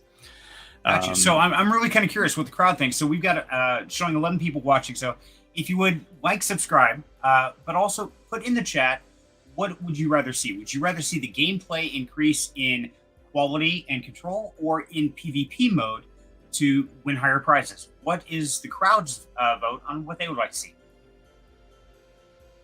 Sorry, go ahead, Bill. I just had to throw that out there. No, that's right. Yeah. Well, yeah. Like I reckon my vote at this stage is get the original version a little bit better, and then deep into PvP. Okay. That'd be fun. So we've got credits at the in-game utility currency. So this is not a token. This is what you earn, and it's a Web 2. If you look at it as like in-game gold for like WoW or something like that. That can be then converted into MECH once a week. So that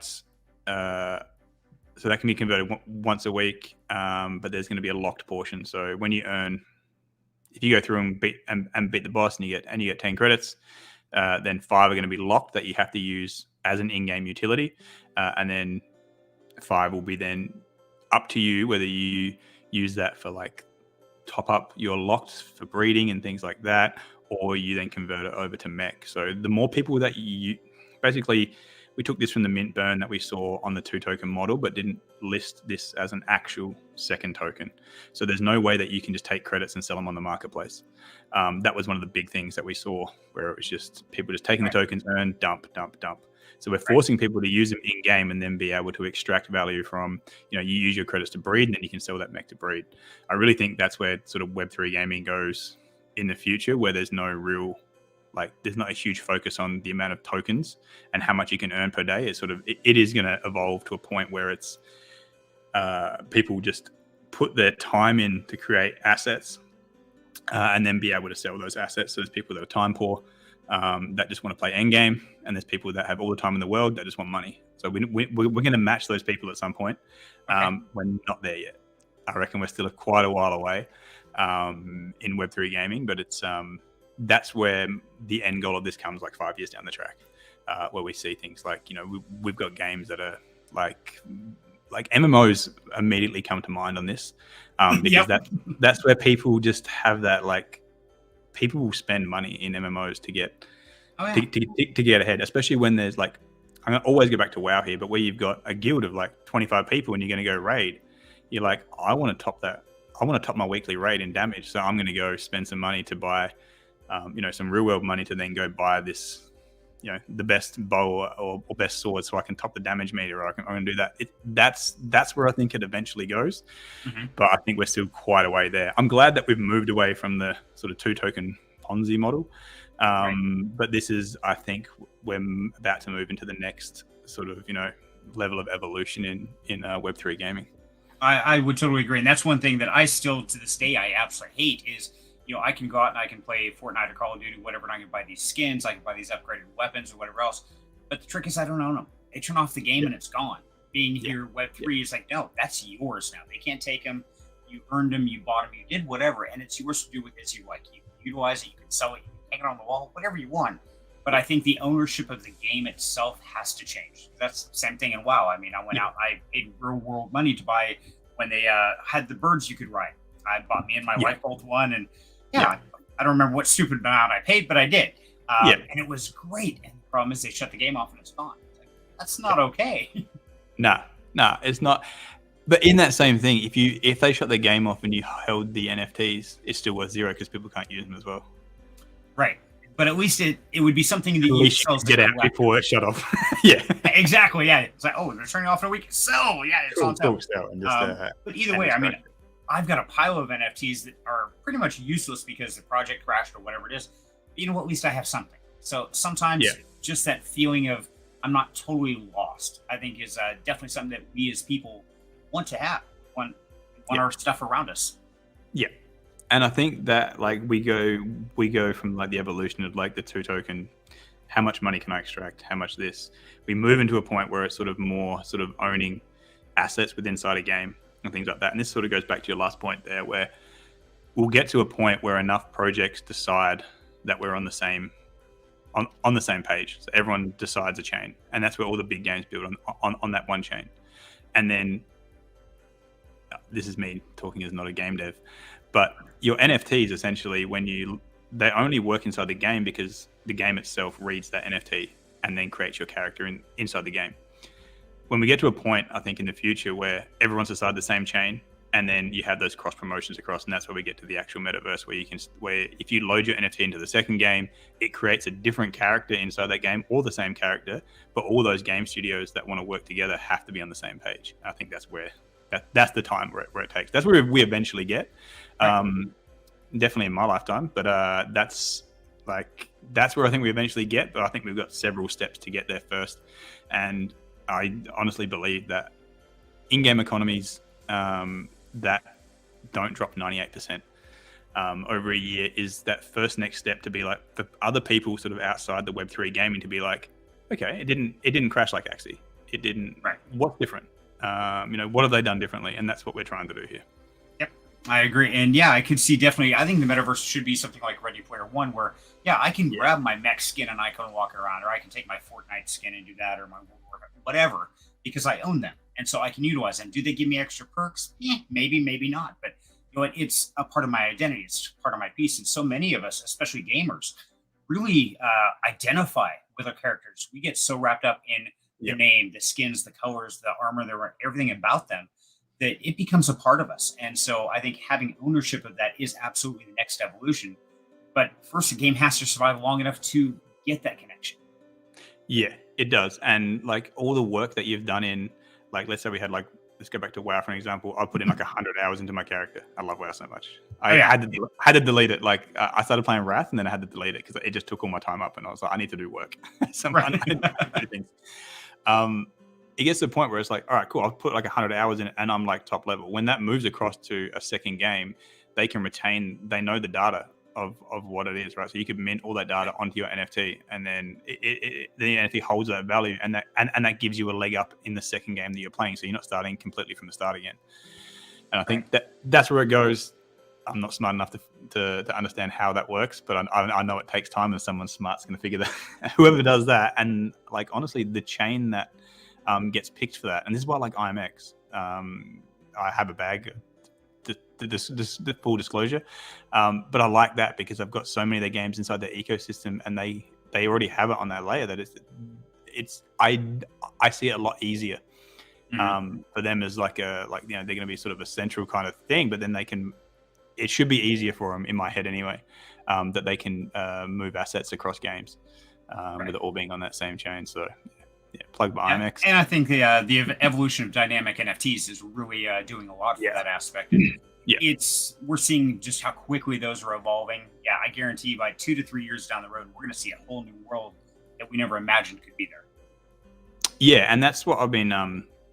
We've had just very vague discussions of that with when I've been talking to Platinum Egg, and it's just like, well, if I upgrade my mech and then it's not going to show on the blockchain on the you can see in your on OpenSea all the different kind of stuff it's got, being able to add things onto them and essentially mint those items onto the NFT. So then when you sell the NFT, it can hold its level, it can hold its all its upgrades, its guns and things like that, and that's really the spot, because WoW has that that sort of gray economy where people will sit there, like gold farmers will already do it at the moment, because people are happy enough to be like, all right, cool, I'll buy the gold and I'll just skip all this stuff that takes me 10 hours to grind because I don't have it, because I have to go to work, but I want to go play every Thursday with my raid team and I want to have all those things. And I think it is that, trading off time for money. It already exists in certain games, and it's going to be easier for certain games.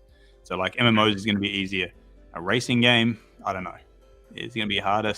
Fortnite, kind of like a first-person shooter, skins, yeah, they are, but the game has to be insanely popular, like Modern Warfare or something like that. Right. It makes it more difficult. I think MMOs is where we move to first for Web3, because just the communities around everyone that I've spoken to has been like, oh yeah, I played 500 hours of WoW and it ruined my life. Oh yeah, pretty much. Yeah, I've done that. I still play Call of Duty, Modern Warfare, all those. And I just started playing that with my daughter, and she is good. Yeah, I had to turn the chat off because that was rough. Turn all the volume down. Yeah, she's only young, and but she's cruising around. And I was like, "You are better than this than me." She got 3 extractions the other day, and I was like, "I've only got 2 ever in my whole life." What's going on? Yeah, I play with my youngest son, and then I know I can do it because that kid can wipe out 2 squads by himself. Yeah. My job is the meat shield. I go out and I get shot, so they know where everybody is. And it's okay, just blink, done. Seriously? Great, come get me back up.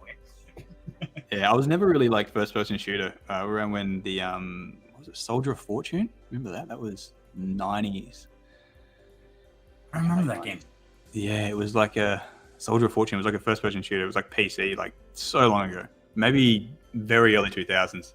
But I was just never good at it. And I've been playing a bit of Rust. I went down that rabbit hole for a little while there, and saw the hours that I put in. I was like, this needs to go. Deleted it off my computer. I can't possibly sink that much time. But they've built a good game with that. But it had a bit of a mixture of the first-person shooter, but then also the progression kind of thing like that as well.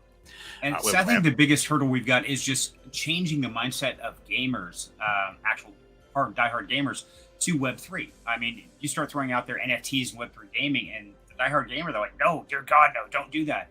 And I don't think they realize quite what the benefits, what the future could hold if it does go on the blockchain, and all the capabilities, all that money they spent, all that time, it's not lost. It's yours. It's your NFT. It's your account. And so, yeah, I think once we break through that barrier of mindset, that the world's going to explode. It's going to be absolutely insane what gaming turns into. Yeah, I think it's going to be crazy. And I think a lot of those people are probably like, hell no, I'm not going near that. Because what examples do they have? The biggest one, Axie Infinity. Right. And they look at it, and it's just these were $3,000 things. Now they're worth $2. Right. Why would I do that? Why would you do it? Yep. So going again to that sort of evolution, I think we're a few steps away from that. But I think one of the main things is just not having people get wrecked for 20 grand worth of assets that are worth $3. Yeah, exactly. If we can get that, then okay, cool. So people aren't just losing heaps and heaps of money. I think that's the first. We need to bridge that, because if we go from $3,000 assets to $2 assets, there's no way they want to get involved. But if they've got $50 assets that hold that $50 price 12 months time, then that's where we start getting to a point where they're okay, cool, this is not a huge amount of money, and and I have the ownership. There's just not that level of risk that was involved. Exactly. And I think ownership is a huge thing. I mean, you look at these monthly subscriptions, things like that. It's yeah, but what are you actually getting? Well, I leveled my guy up and I got a skin. That's great, but what does it actually give you? What do you own? Not a damn thing, except debt. That's about the only thing you own. And the crazy thing is, like, they could still, like, the major AWOS or that, Sony has patented for it, and like they should be doing that, and they really should be doing that, right?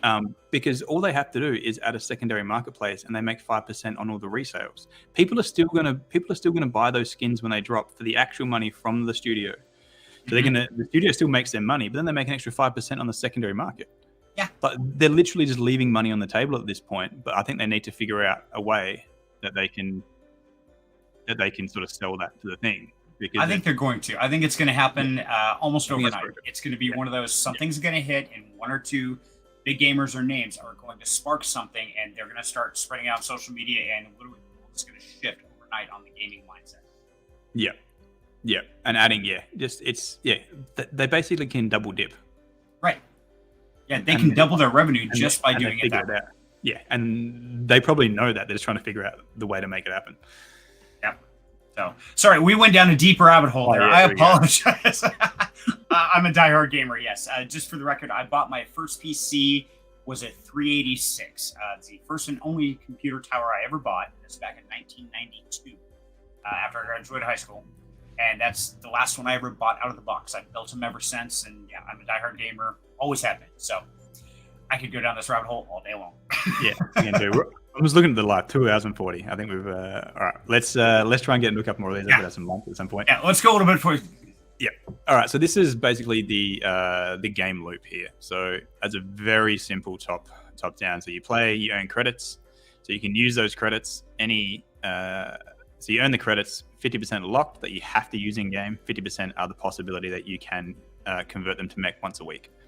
Okay. So people play, they earn the credits, they use their credits. Anything they've got left over in their unlocked version, they can then convert them to mech, and then we're going to have those loops inside where people are going to then use the mech to upgrade, breed, whatever comes down the pipeline, and they go back and play, and that's the game loop. There's going to be a bleed off here from convert to mech straight to the market, which is fine, and we've allowed for that to happen with the models that we've put up, because it's going to happen.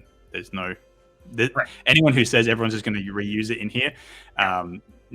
Sunflower Land have done it pretty well, just because of their tax system, and I'm working on a tax system at the moment for us. So basically, when you get your credits, you convert them to mech points, and then when you want to convert your mech points to the actual token to your MetaMask, there's going to be a tax depending on what kind of a few things. So like if you own a Genesis, there might be zero tax. That's what I'm looking at the moment. If you own a Genesis 2, then you get 20% tax. That 20% tax goes straight back to our treasury. And then if you are a scholar, there's going to be a super tax on you to be able to like it's going to be like 60-70% or something. Okay, which that's fair. Yeah. So then they can still use those mech tokens inside, and they could like save those mech tokens and buy a blueprint with them, and they can sell the blueprint. But it just forces people a little bit more.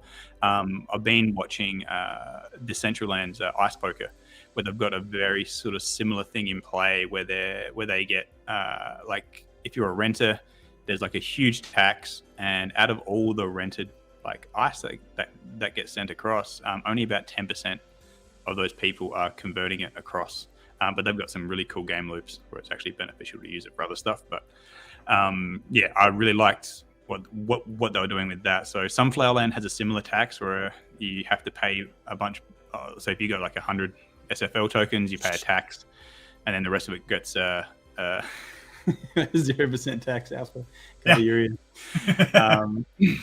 You didn't hear that, Tanner. We weren't talking you nothing. had nothing. Oh, you put it on the screen as well? Oh, man. Move along. Of course Tanner's not sitting there for 3 hours. So we can probably get some good ones in at this point. Oh, yeah. We're good. He won't stay here this long. We're fine. So there's going to be a tax on this. So we're just really trying to limit the amount of mech points that actually get converted out into the MetaMask to then be sold in the open market. And then it's more of a way of pushing people towards spending their mech tokens on in-game assets to resell them on the peer-to-peer marketplace as much as possible. We know we're not going to get 100% of that, but in that way, if they do that, we're getting 5% of the revenue anyway for the team. So it's beneficial for us to make people make new NFTs and sell it on the marketplace and have a really active marketplace, because that's basically where we're making the bulk of our money from as a team. Right. And no, that makes sense. And I appreciate your honesty on that, because a lot of people don't want to talk about how their teams are making money. But, in real business, you have to make some money. Otherwise, why would you do it? Otherwise, how are you guys going to get PvP mode if I got my money to pay for it? Right. You got to pay the devs. You got to do this stuff. So let me ask you real quick. Now, if even though you're limiting the conversion to the MECH tokens that can be sold on the market, if you're doing this once a week, of course, there's going to be a regular spike down. What do you guys have in place to fight that sell pressure, to make sure every time it spikes, it returns close to where it was, or make sure it doesn't just bleed to zero? So some of it is going to be through the tax, because maybe a lot of people won't take the full amount out. But we've built in and we've run simulations on, if everyone just sells it, we're still fine. We're good. Yeah. So we've made sure that the amount we're dripping out. So we've got our treasury, which I can't remember how much it is off the top of my head, but we got a treasury, and it's basically like 0.2% or something gets dripped out that week, and that's one of the other levers that we control as well. If we want to drum it up for like a week, we can push it, and then everyone gets a bunch more MECH tokens, increases demand and things like that. People to jump in, so we can push it up or we can pull it back at the same time. And no matter what we do, we're still okay. We've already accounted for basically all the MECH that we give out from that conversion week to week. If that all gets sold to the market, that's still fine. I'm still happy. Like we can deal with that. That's okay. So I want to suggest we throw one more little side loop in on here. Let's say if we were to kick it right over here next to the use for MECH, let's put one over there for use for burn war vote. Yeah, can we do that? That way we put our MECH straight in there, and we can vote for burn wars to the MECH token. What I've been looking at is, where is it? Is this $6.25 in treasury? I'd like to buy O-burn tokens. Absolutely. I think it'd be great if because then essentially it's just going to clean up our token price and floor once a month, because if we're getting $6.25 from every breed, we can win some of those burn wars. Oh yeah, absolutely. And I'm waiting for a project to put in their ecosystem a way where, say like the MECH token or something like that, something can go in directly in for that vote where we're not picking out a pocket or something like that. It's not, hey, give me $1 out of your purse or pocket. It's like, you've already got this set in there. You're not going to claim it. So put it to work for you, and it's actually going to win for the entire ecosystem. I'm waiting for that. Yeah, this is what I talked about with Cyril. I was just like, we already have $25 that we are splitting up between different places. Even if we put $1 of this away for the burn wars or something like that, and it's a great community event. And when people are going to breed, and it's like, it's cost me $25, but it's like, well, we're using it to pay the scholars, we're using it to fund this, and we're using this to buy back, because essentially this is where I wanted to use it, to buy back MECH tokens from the market. But I can probably get a better return on my investment through the burn wars if I'm smart with when I'm buying. I'm essentially getting the same thing back. Yep. And that's one thing that, quick side note, is on the first burn war, the first prize was $31,300, if I remember right. I did the calculation for the team that won. If each person who was participating in that ecosystem would have put $1.45, they could have taken first place. That's all it took, is $1.45. So out of that, if you took $1.50, and then your bags are just going to get that pump from the 30 grand worth of buy pressure. Right. I mean, it's like, how do you say no to that? I mean, it's so easy. Yeah. As soon as I looked at it, and like, as we'll go back to overlays again from that poker reference, I saw that they were like 16 grand it cost them in the token, but they got like 31. I'm like, that's like a free $15,000. Right. And then the way he turned back and did it, the community is so happy with you, because they're just like, that's the thing. Right. And the way Cyril goes through and does the buyback and burn, he made it a value of like $130,000 worth of traffic through the token. It was amazing how he did it. The dude's brilliant. I love it. Yeah, I'm going to pick his DeFi brain. Jarvis is from us as well. He comes from a trading background of as well. So he's going to be very involved with that kind of market making and things like that, and the LP. And that's probably one thing that we're really going to make sure that we're managing well. And like making sure that we don't have too little liquidity in that pool, but at certain times. Like on a ramp up, it's okay to have less liquidity because it's easy to move the market. Once we hit a price where it's just starting to, like, if it starts heating up, we want to be adding liquidity in there from that. And from our marketplace fees, it's not on any of these slides, but there's going to be 1%. So it's going to be a 7% tax on when you sell your MECs. 5% again go to teams so we can keep building stuff. 1% goes to buying liquidity, adding to the liquidity. So we've got a portion. Go back to which slide are we at? This liquidity here. So we're going to match both sides by taking 1% from the marketplace sales. And that's going to be used to pair that to then strategically put in liquidity when we need it. And all of us are pretty well versed of when to put liquidity in, when to not. But it's all going to be about, making sure that we're putting it in when the, I guess probably one of the main metrics is your trading volume versus your liquidity. When we looked at Pegaxi, like I was screaming at the top of my lungs, like there needs to be liquidity because there was, I think it was like 4 times the amount of volume to liquidity in the pool. And I'm like, this can, like, I could move the market so easily. Oh yeah, you could wreck it real fast. Yeah, and it did. It got wrecked. Like a week later, I sold up when I realized that they weren't going to do any liquidity, and I missed the crash. Smart man. Yeah. So we had a quick question come through. Get us back on tangent here. So how big is the Platinum Egg team that's working on the game? How many people are involved in it? I speak to Matt, so I don't know how many, but I think it's like 5 or 6. I think we've got working. I honestly don't know the answer. I know I speak to Matt and he just goes and does. He goes and does his stuff. I give him a list of things that we're pushing on. I think it was a bit bigger at the start, but now it's sort of been scaling back just so we make sure that we. I'm guessing only guessing here, making sure that we have enough burn that we don't run out of money. Okay.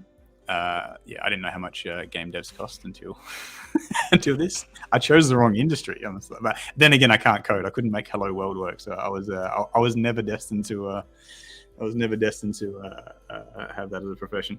Yeah, and I've talked to many coders and devs and stuff like that, and yeah, they lock themselves in a little tiny room with no windows for 12 hours a day, and that's all they do. So I'd lose my mind. I would freak. Yeah, and only speculation here, but I'm guessing in the last 2 years, once Web3 gaming has come to a thing, they know how much money there is in Web3. And if I was a coder, I would adjust my prices accordingly because I know I'm in demand. Oh, yeah. That's right. When things are spiking up, I'm like, oh, yeah, my hourly rate just went to 10 grand. Pretty much, yeah. Which is fine. It's just is what it is. But yeah, I think we're at 5, maybe 6. Don't know whether that includes Matt or not. But I know I know that there's enough people working on the things that I asked to get done in that last meeting that they can do them within the timelines. So I think we're making sure that we don't have too many people working on things that could get done by the same amount of people, but within our timelines. Yeah.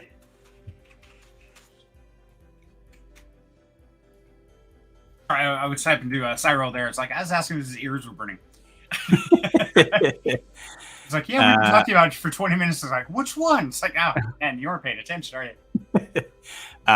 So yeah, that's pretty much the game loops. We can probably have a quick run through on the white paper. And I'll figure out let's just hit the bullet points here real quick because I know we're hitting that 3-hour mark. Yeah. So I want to make sure everybody has time for the rest of their day. I don't want to take the whole day out of you guys. So yeah, what do you want to cover, Bill? I want to make sure that you get the opportunity to first cover yours. And I had a couple questions I'll toss in as we go. Yeah, cool. So I know if we start with credits, just above MECH token there. Got it. That's updated and changed. So this is credits is going to be this used to be it was going to be an actual token itself, like a SLP or something like that as that second token. So we know that doesn't work. So we've readjusted this to sort of a hybrid sort of 2 token model where one of the tokens is essentially just an in-game gold. That's what your earnings are. But it doesn't have a liquidity pool, so you can't directly sell those credits. I need to get rid of that $ on that credit too. Yeah, we're gonna find the issues here. We're gonna. Yeah, I'm gonna have a list. Be like, Tanner, can I stuff that up again? Can you fix that bit? Yeah, exactly. It's off chain. I think this only went up last week. We we went through and sort of redid a bunch of the white paper. So we're going to use this. So your XP bonuses and shield generators, you'll be able to buy through the Unity store inside the app with credit points. So because it's off chain, we can set up a store that you can use these as basically an in-game gold. It's going to start off with your XP boosters and shield generators is going to be paid for with credits. So if you want to give yourself a bit of an extra boost in trying to climb that leaderboard, then you're basically it's kind of forcing people to adjust to a new meta. If it's available that you get an advantage and it costs something, some people are going to do it. So if some people start doing it, then everyone basically just does it. The tokens, this is what gets paid out to renters and owners. So there's going to be a locked version, as we said before, and then an unlocked version. So all your unlocked credits, which is going to be 50% of whatever you get from inside the game, you'll be able to swap them for MECH tokens once a week. And then the rest of them you can use inside the game for things like breeding, shield generators, XP for now, and we'll be adding to those things in the future. But we've balanced it to the point where if you're using your shield generators and your XP bonuses, that's basically going to cover 70% of your locked tokens. And then if you want to breed with breed, you're going to have to use the rest of your locked tokens, and then probably some of your unlocked. So when you spend, it'll come directly from the locked token portion first, and anything above that, once you run that balance out, you'll be able to use your unlocked for that one. Basically just makes people use the utility token for utility rather than selling it on the marketplace or selling it to the DEX. Okay. And that makes sense. And I like the fact that you're doing that, because that's going to stop that whole bleed to death aspect we've seen so many times before. Yeah, like I've lived that more times than I'd like to admit. Yeah, I think we all have. If we've been in DeFi a while, we've been part Fool me once, fool me 12 times. That was last week alone. Yeah, we were talking about before that. So we got the conversion to MECH from your credits. So that's only going to come from your unlocked portion. And then the variables in there are how many unlocked credits there are, and how much we're dripping from the treasury. So if we're dripping 100 MECH tokens from the treasury, and you've got 10 of the tokens, then that's going to work out your ratio. So it goes in the total number of everybody's unlocked. So at the I guess snapshot, for lack of a better word, each week while we get the conversion rate, we'll find out how many unlocked tokens are in everybody's game accounts, and then we use how much ever we're dripping in, so we just get the dripped amount and then divide that up by the amount of available tokens. Now if everyone doesn't convert their unlocked tokens into credit, from credit to MECH, then that amount rolls over from the leftover portion rolls over to the following week. I think I got that. Now I will have to do an easy one, but yeah, basically the more people that use it, the less credits there are at that snapshot, the better ratio you're going to get to the to MECH token. So where we're trying to balance it is that you should be using about 80% of your credits to continue, your XP and your in-game sort of consumables, and then maybe make a breed, and then the 20% left over, that's what you should be. That's what we're looking at for people to be. Just the little splash at the end can sell it to MECH, and then you can do whatever you like with that MECH as well. So this kind of going to help stop people hopefully from building up these huge bags and just waiting for the price to go up and then just dump it suddenly. Is literally, if you hold on to a bag and you don't do anything with it, you're just going to stop getting it, or you're going to get so little you can't build up to that level. Yeah, it pretty much punishes people from just hoarding all their credits. So they might have, like, the bigger the bag of unlocked credits they have, the worse the ratio gets for them as time goes on. So if everyone just holds their credits, and because we re-roll that MECH token drip each week, that ratio just stays the same. So there will be a way to sort of game it, and I've already figured out that people are going to look at like the MECH IDs or whatever, or MECH population data active users, so you can see how many people have bred. If you're smart enough, I'm sure there's going to be a way to figure it out. You could sort of preempt what that conversion rate is going to be based on numbers, because at the start it's pretty much it's pretty much the breeding and the XP and shield generators. Those two things people aren't going to be able to figure out, but people are smart. I'm already looking at the like this is the kind of thing that we're doing, right? When we go through and look, I mean, like, how are people going to, you know, game the system and figure out how I can make the most money? Like, there's going to be things that people are going to figure out, but as long as we're, you know, onto it, I can start figuring out ways to stop that happening. But we're not going to really know until we're live and we just see people what actions they're taking, I guess. And the good thing is we have all the data, so we can see what's happening there.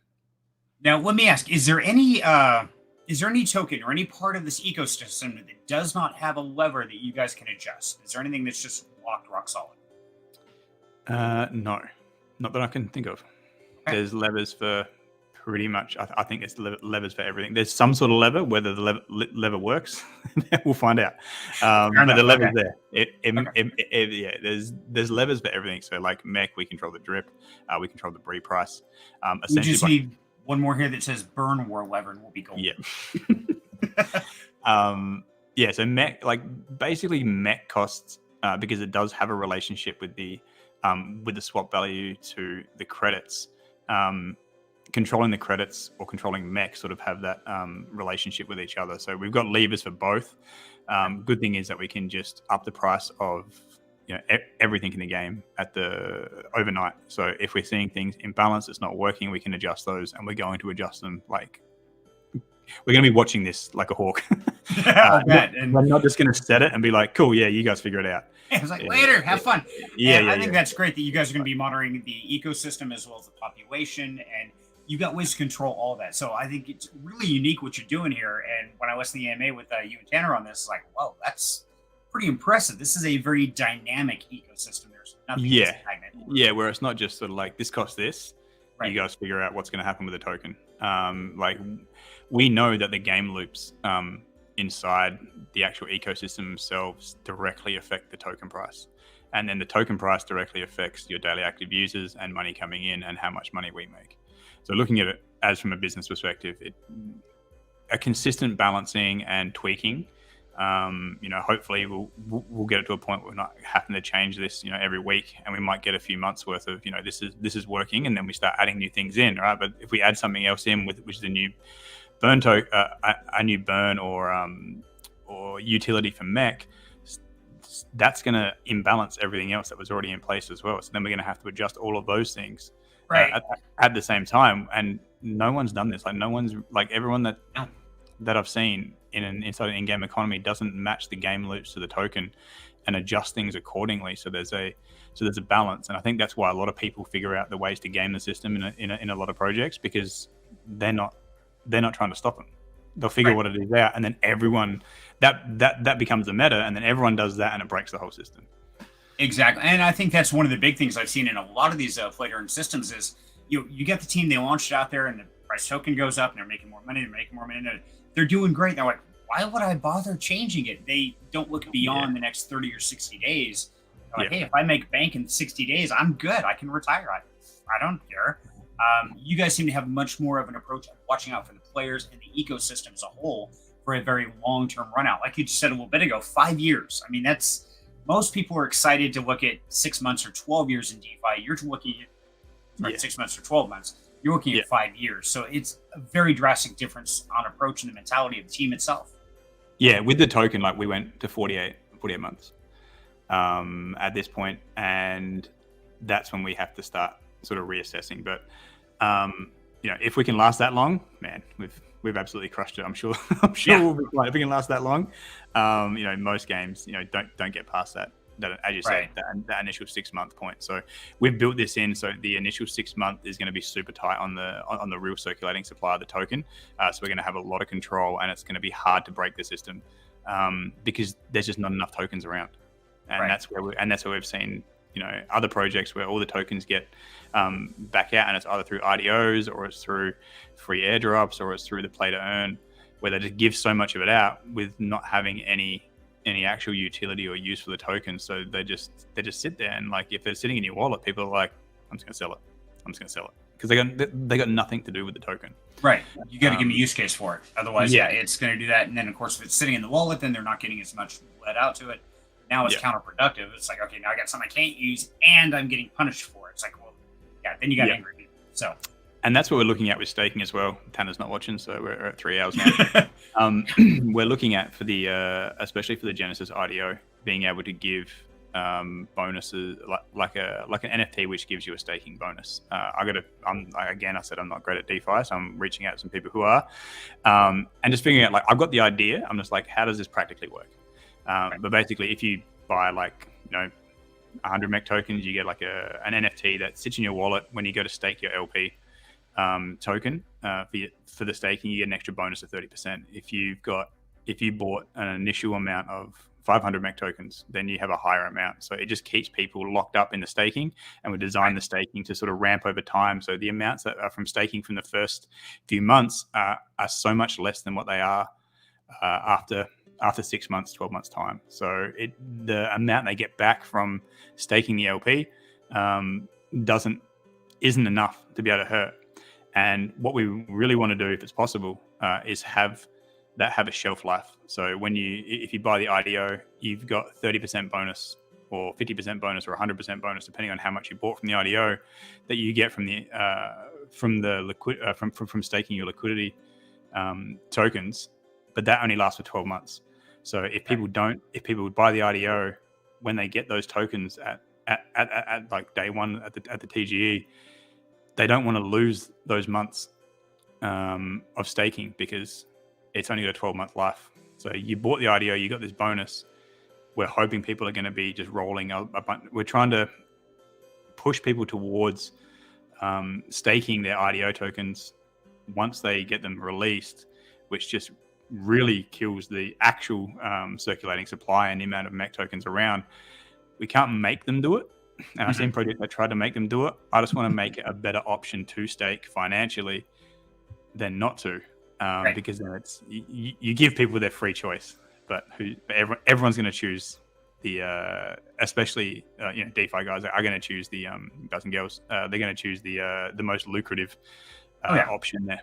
So at least at the moment, lucrative typically. I know DeFi people, and I always think of us, and not to be offensive to anybody, but to be honest to myself, kind of like the monkey with a club in 2001: A Space Odyssey, standing up, beating a rock.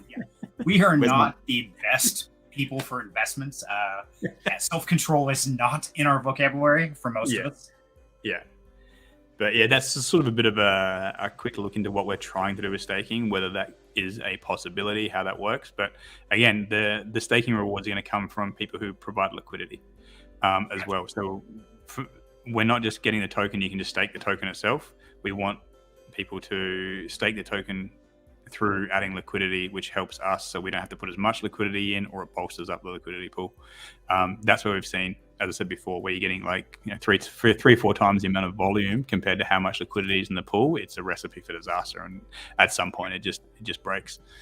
So we've really thought about that and just tried to do it a little bit differently than what we've seen in the past. So I guess everything that we're doing is just we've lived through things that haven't worked. Like me and Clea together have lived through everything that hasn't worked, and just trying to just do the opposite or just try and figure out a way to do it slightly better. And it sounds like you're drawing on good resources. I mean, you're already in talks with Cyro a little bit, and I highly recommend him. You're looking at different projects, not only in the play to earn game, but also just out in the DeFi world and in the real world. What is it that works out there and what doesn't work? And you're trying to bring all these together in one central place. So now my hat's off to you. I think that's pretty cool. Cool. That's pretty much credits. That's what you earn. You'll be able to convert some to MECH. If we go to MECH token, I think we can probably go through this pretty quick. But this has already been updated. So I think we've been through there.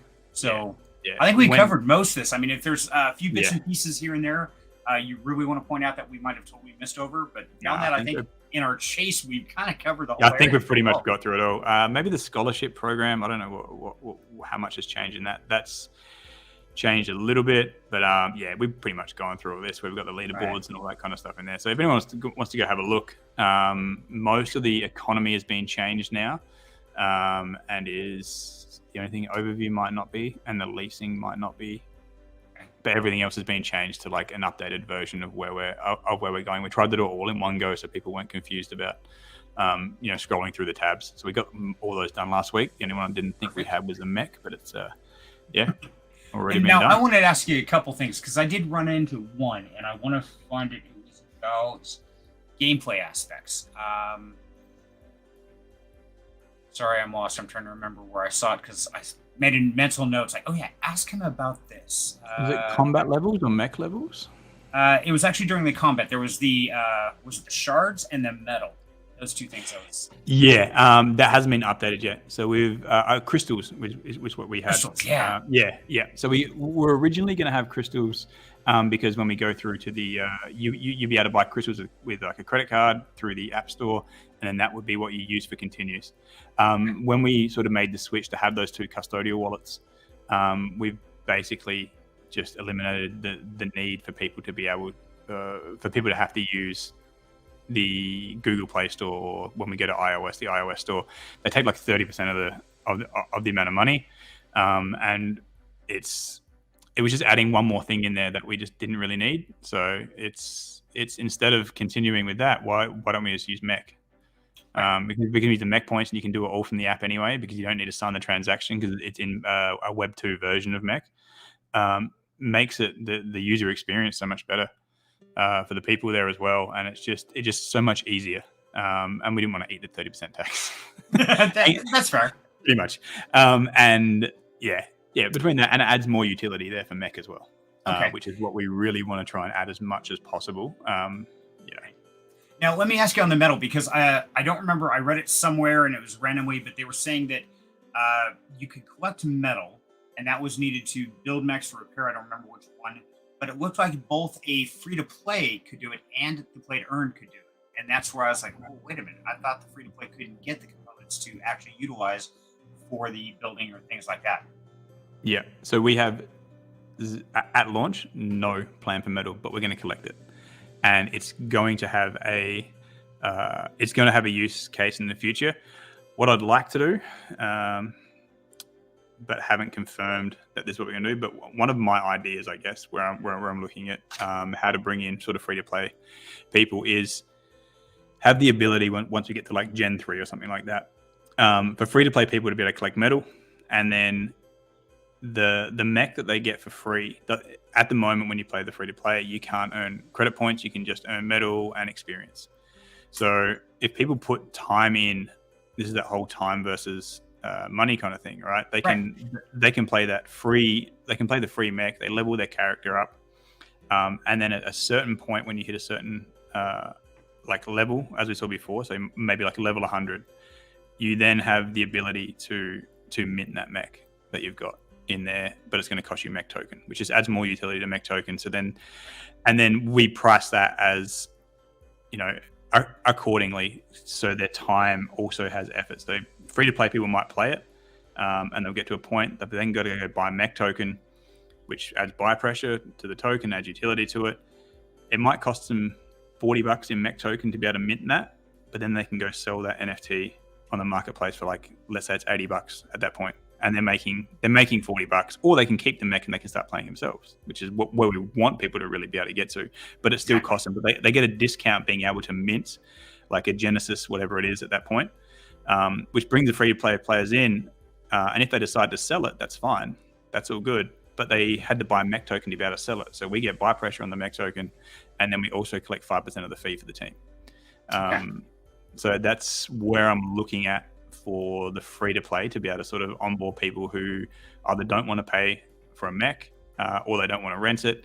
It's just another way that they can get in and try the game.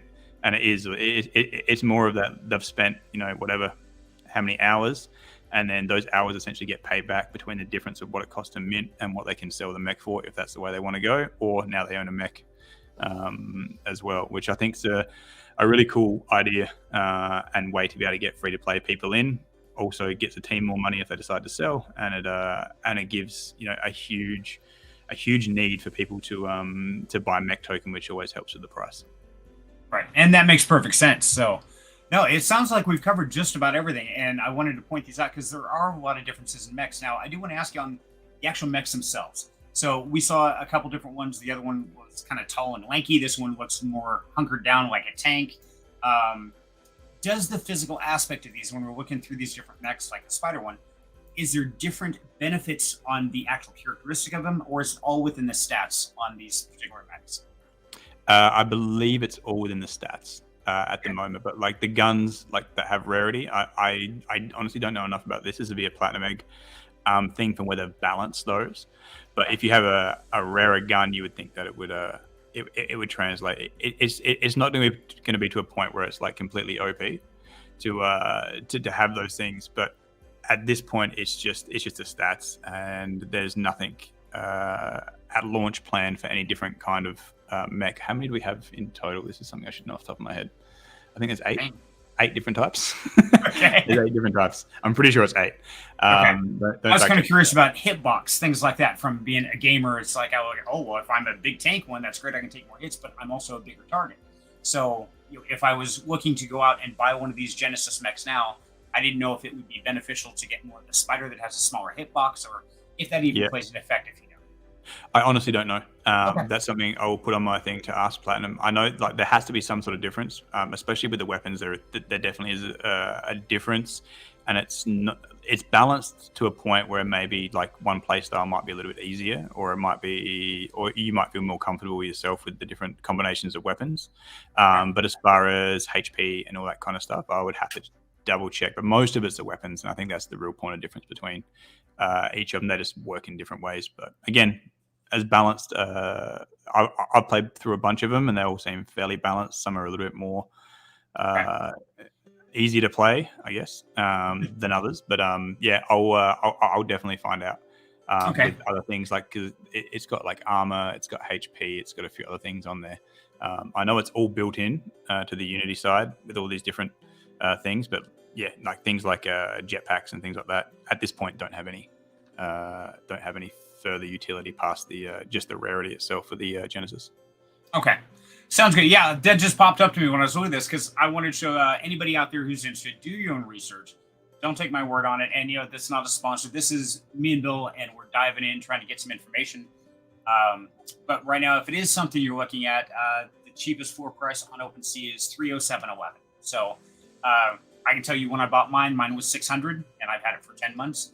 So to me, this is a great deal, but that's just my belief. But if it is something you're interested in, the floor does start going up from there. We got it goes pretty quick, I think. So I think there's a few at like 2.22. Yeah, to 0.169, then jumps to 0.19, and then it goes, And then I think if you scroll down a little bit more, it goes. There's never really been a huge amount on the marketplace. I think if you go down, after like 0.27, it starts. There's not a huge amount that are listed.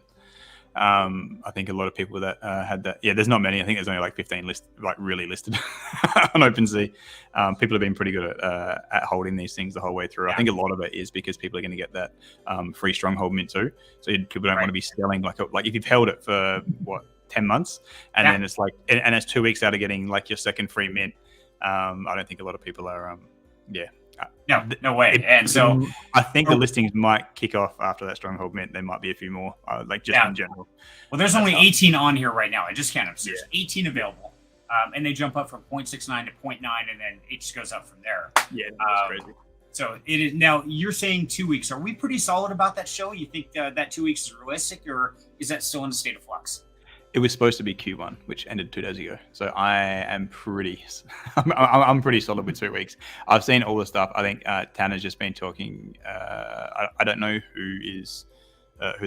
which team it is. I'm sure it'll probably be Java's team that are actually getting the mint sorted and sort of how we're going to do it. But we'll give everyone enough time before the snapshot.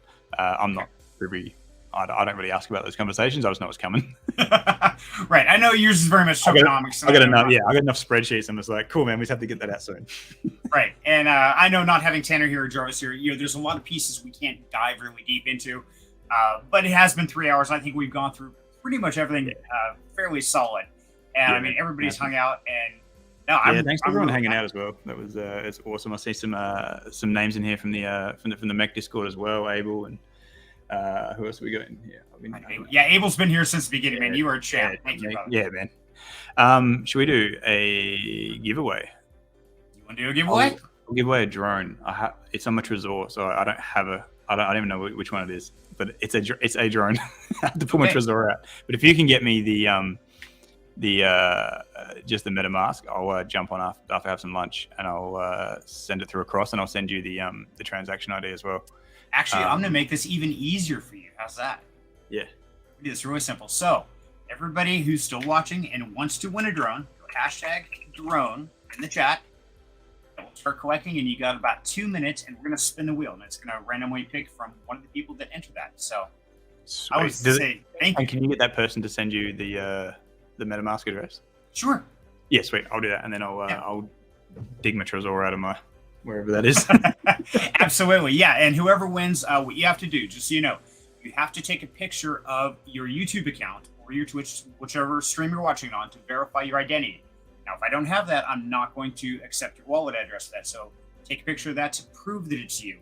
Then your MetaMask wallet address, or whatever wallet address you want this sent to, and it is on the Ethereum blockchain. Send me that. Once I verify that, I will send them over to Bill, and he will get that sent off to you. So pretty simple there. So Bill, man, I want to thank you so much for your time and for jumping in here. I know we've talked for several weeks to get in here, and we've bounced around the Discord and stuff like that. So is there anything that you want to throw out there that I haven't asked or I haven't covered?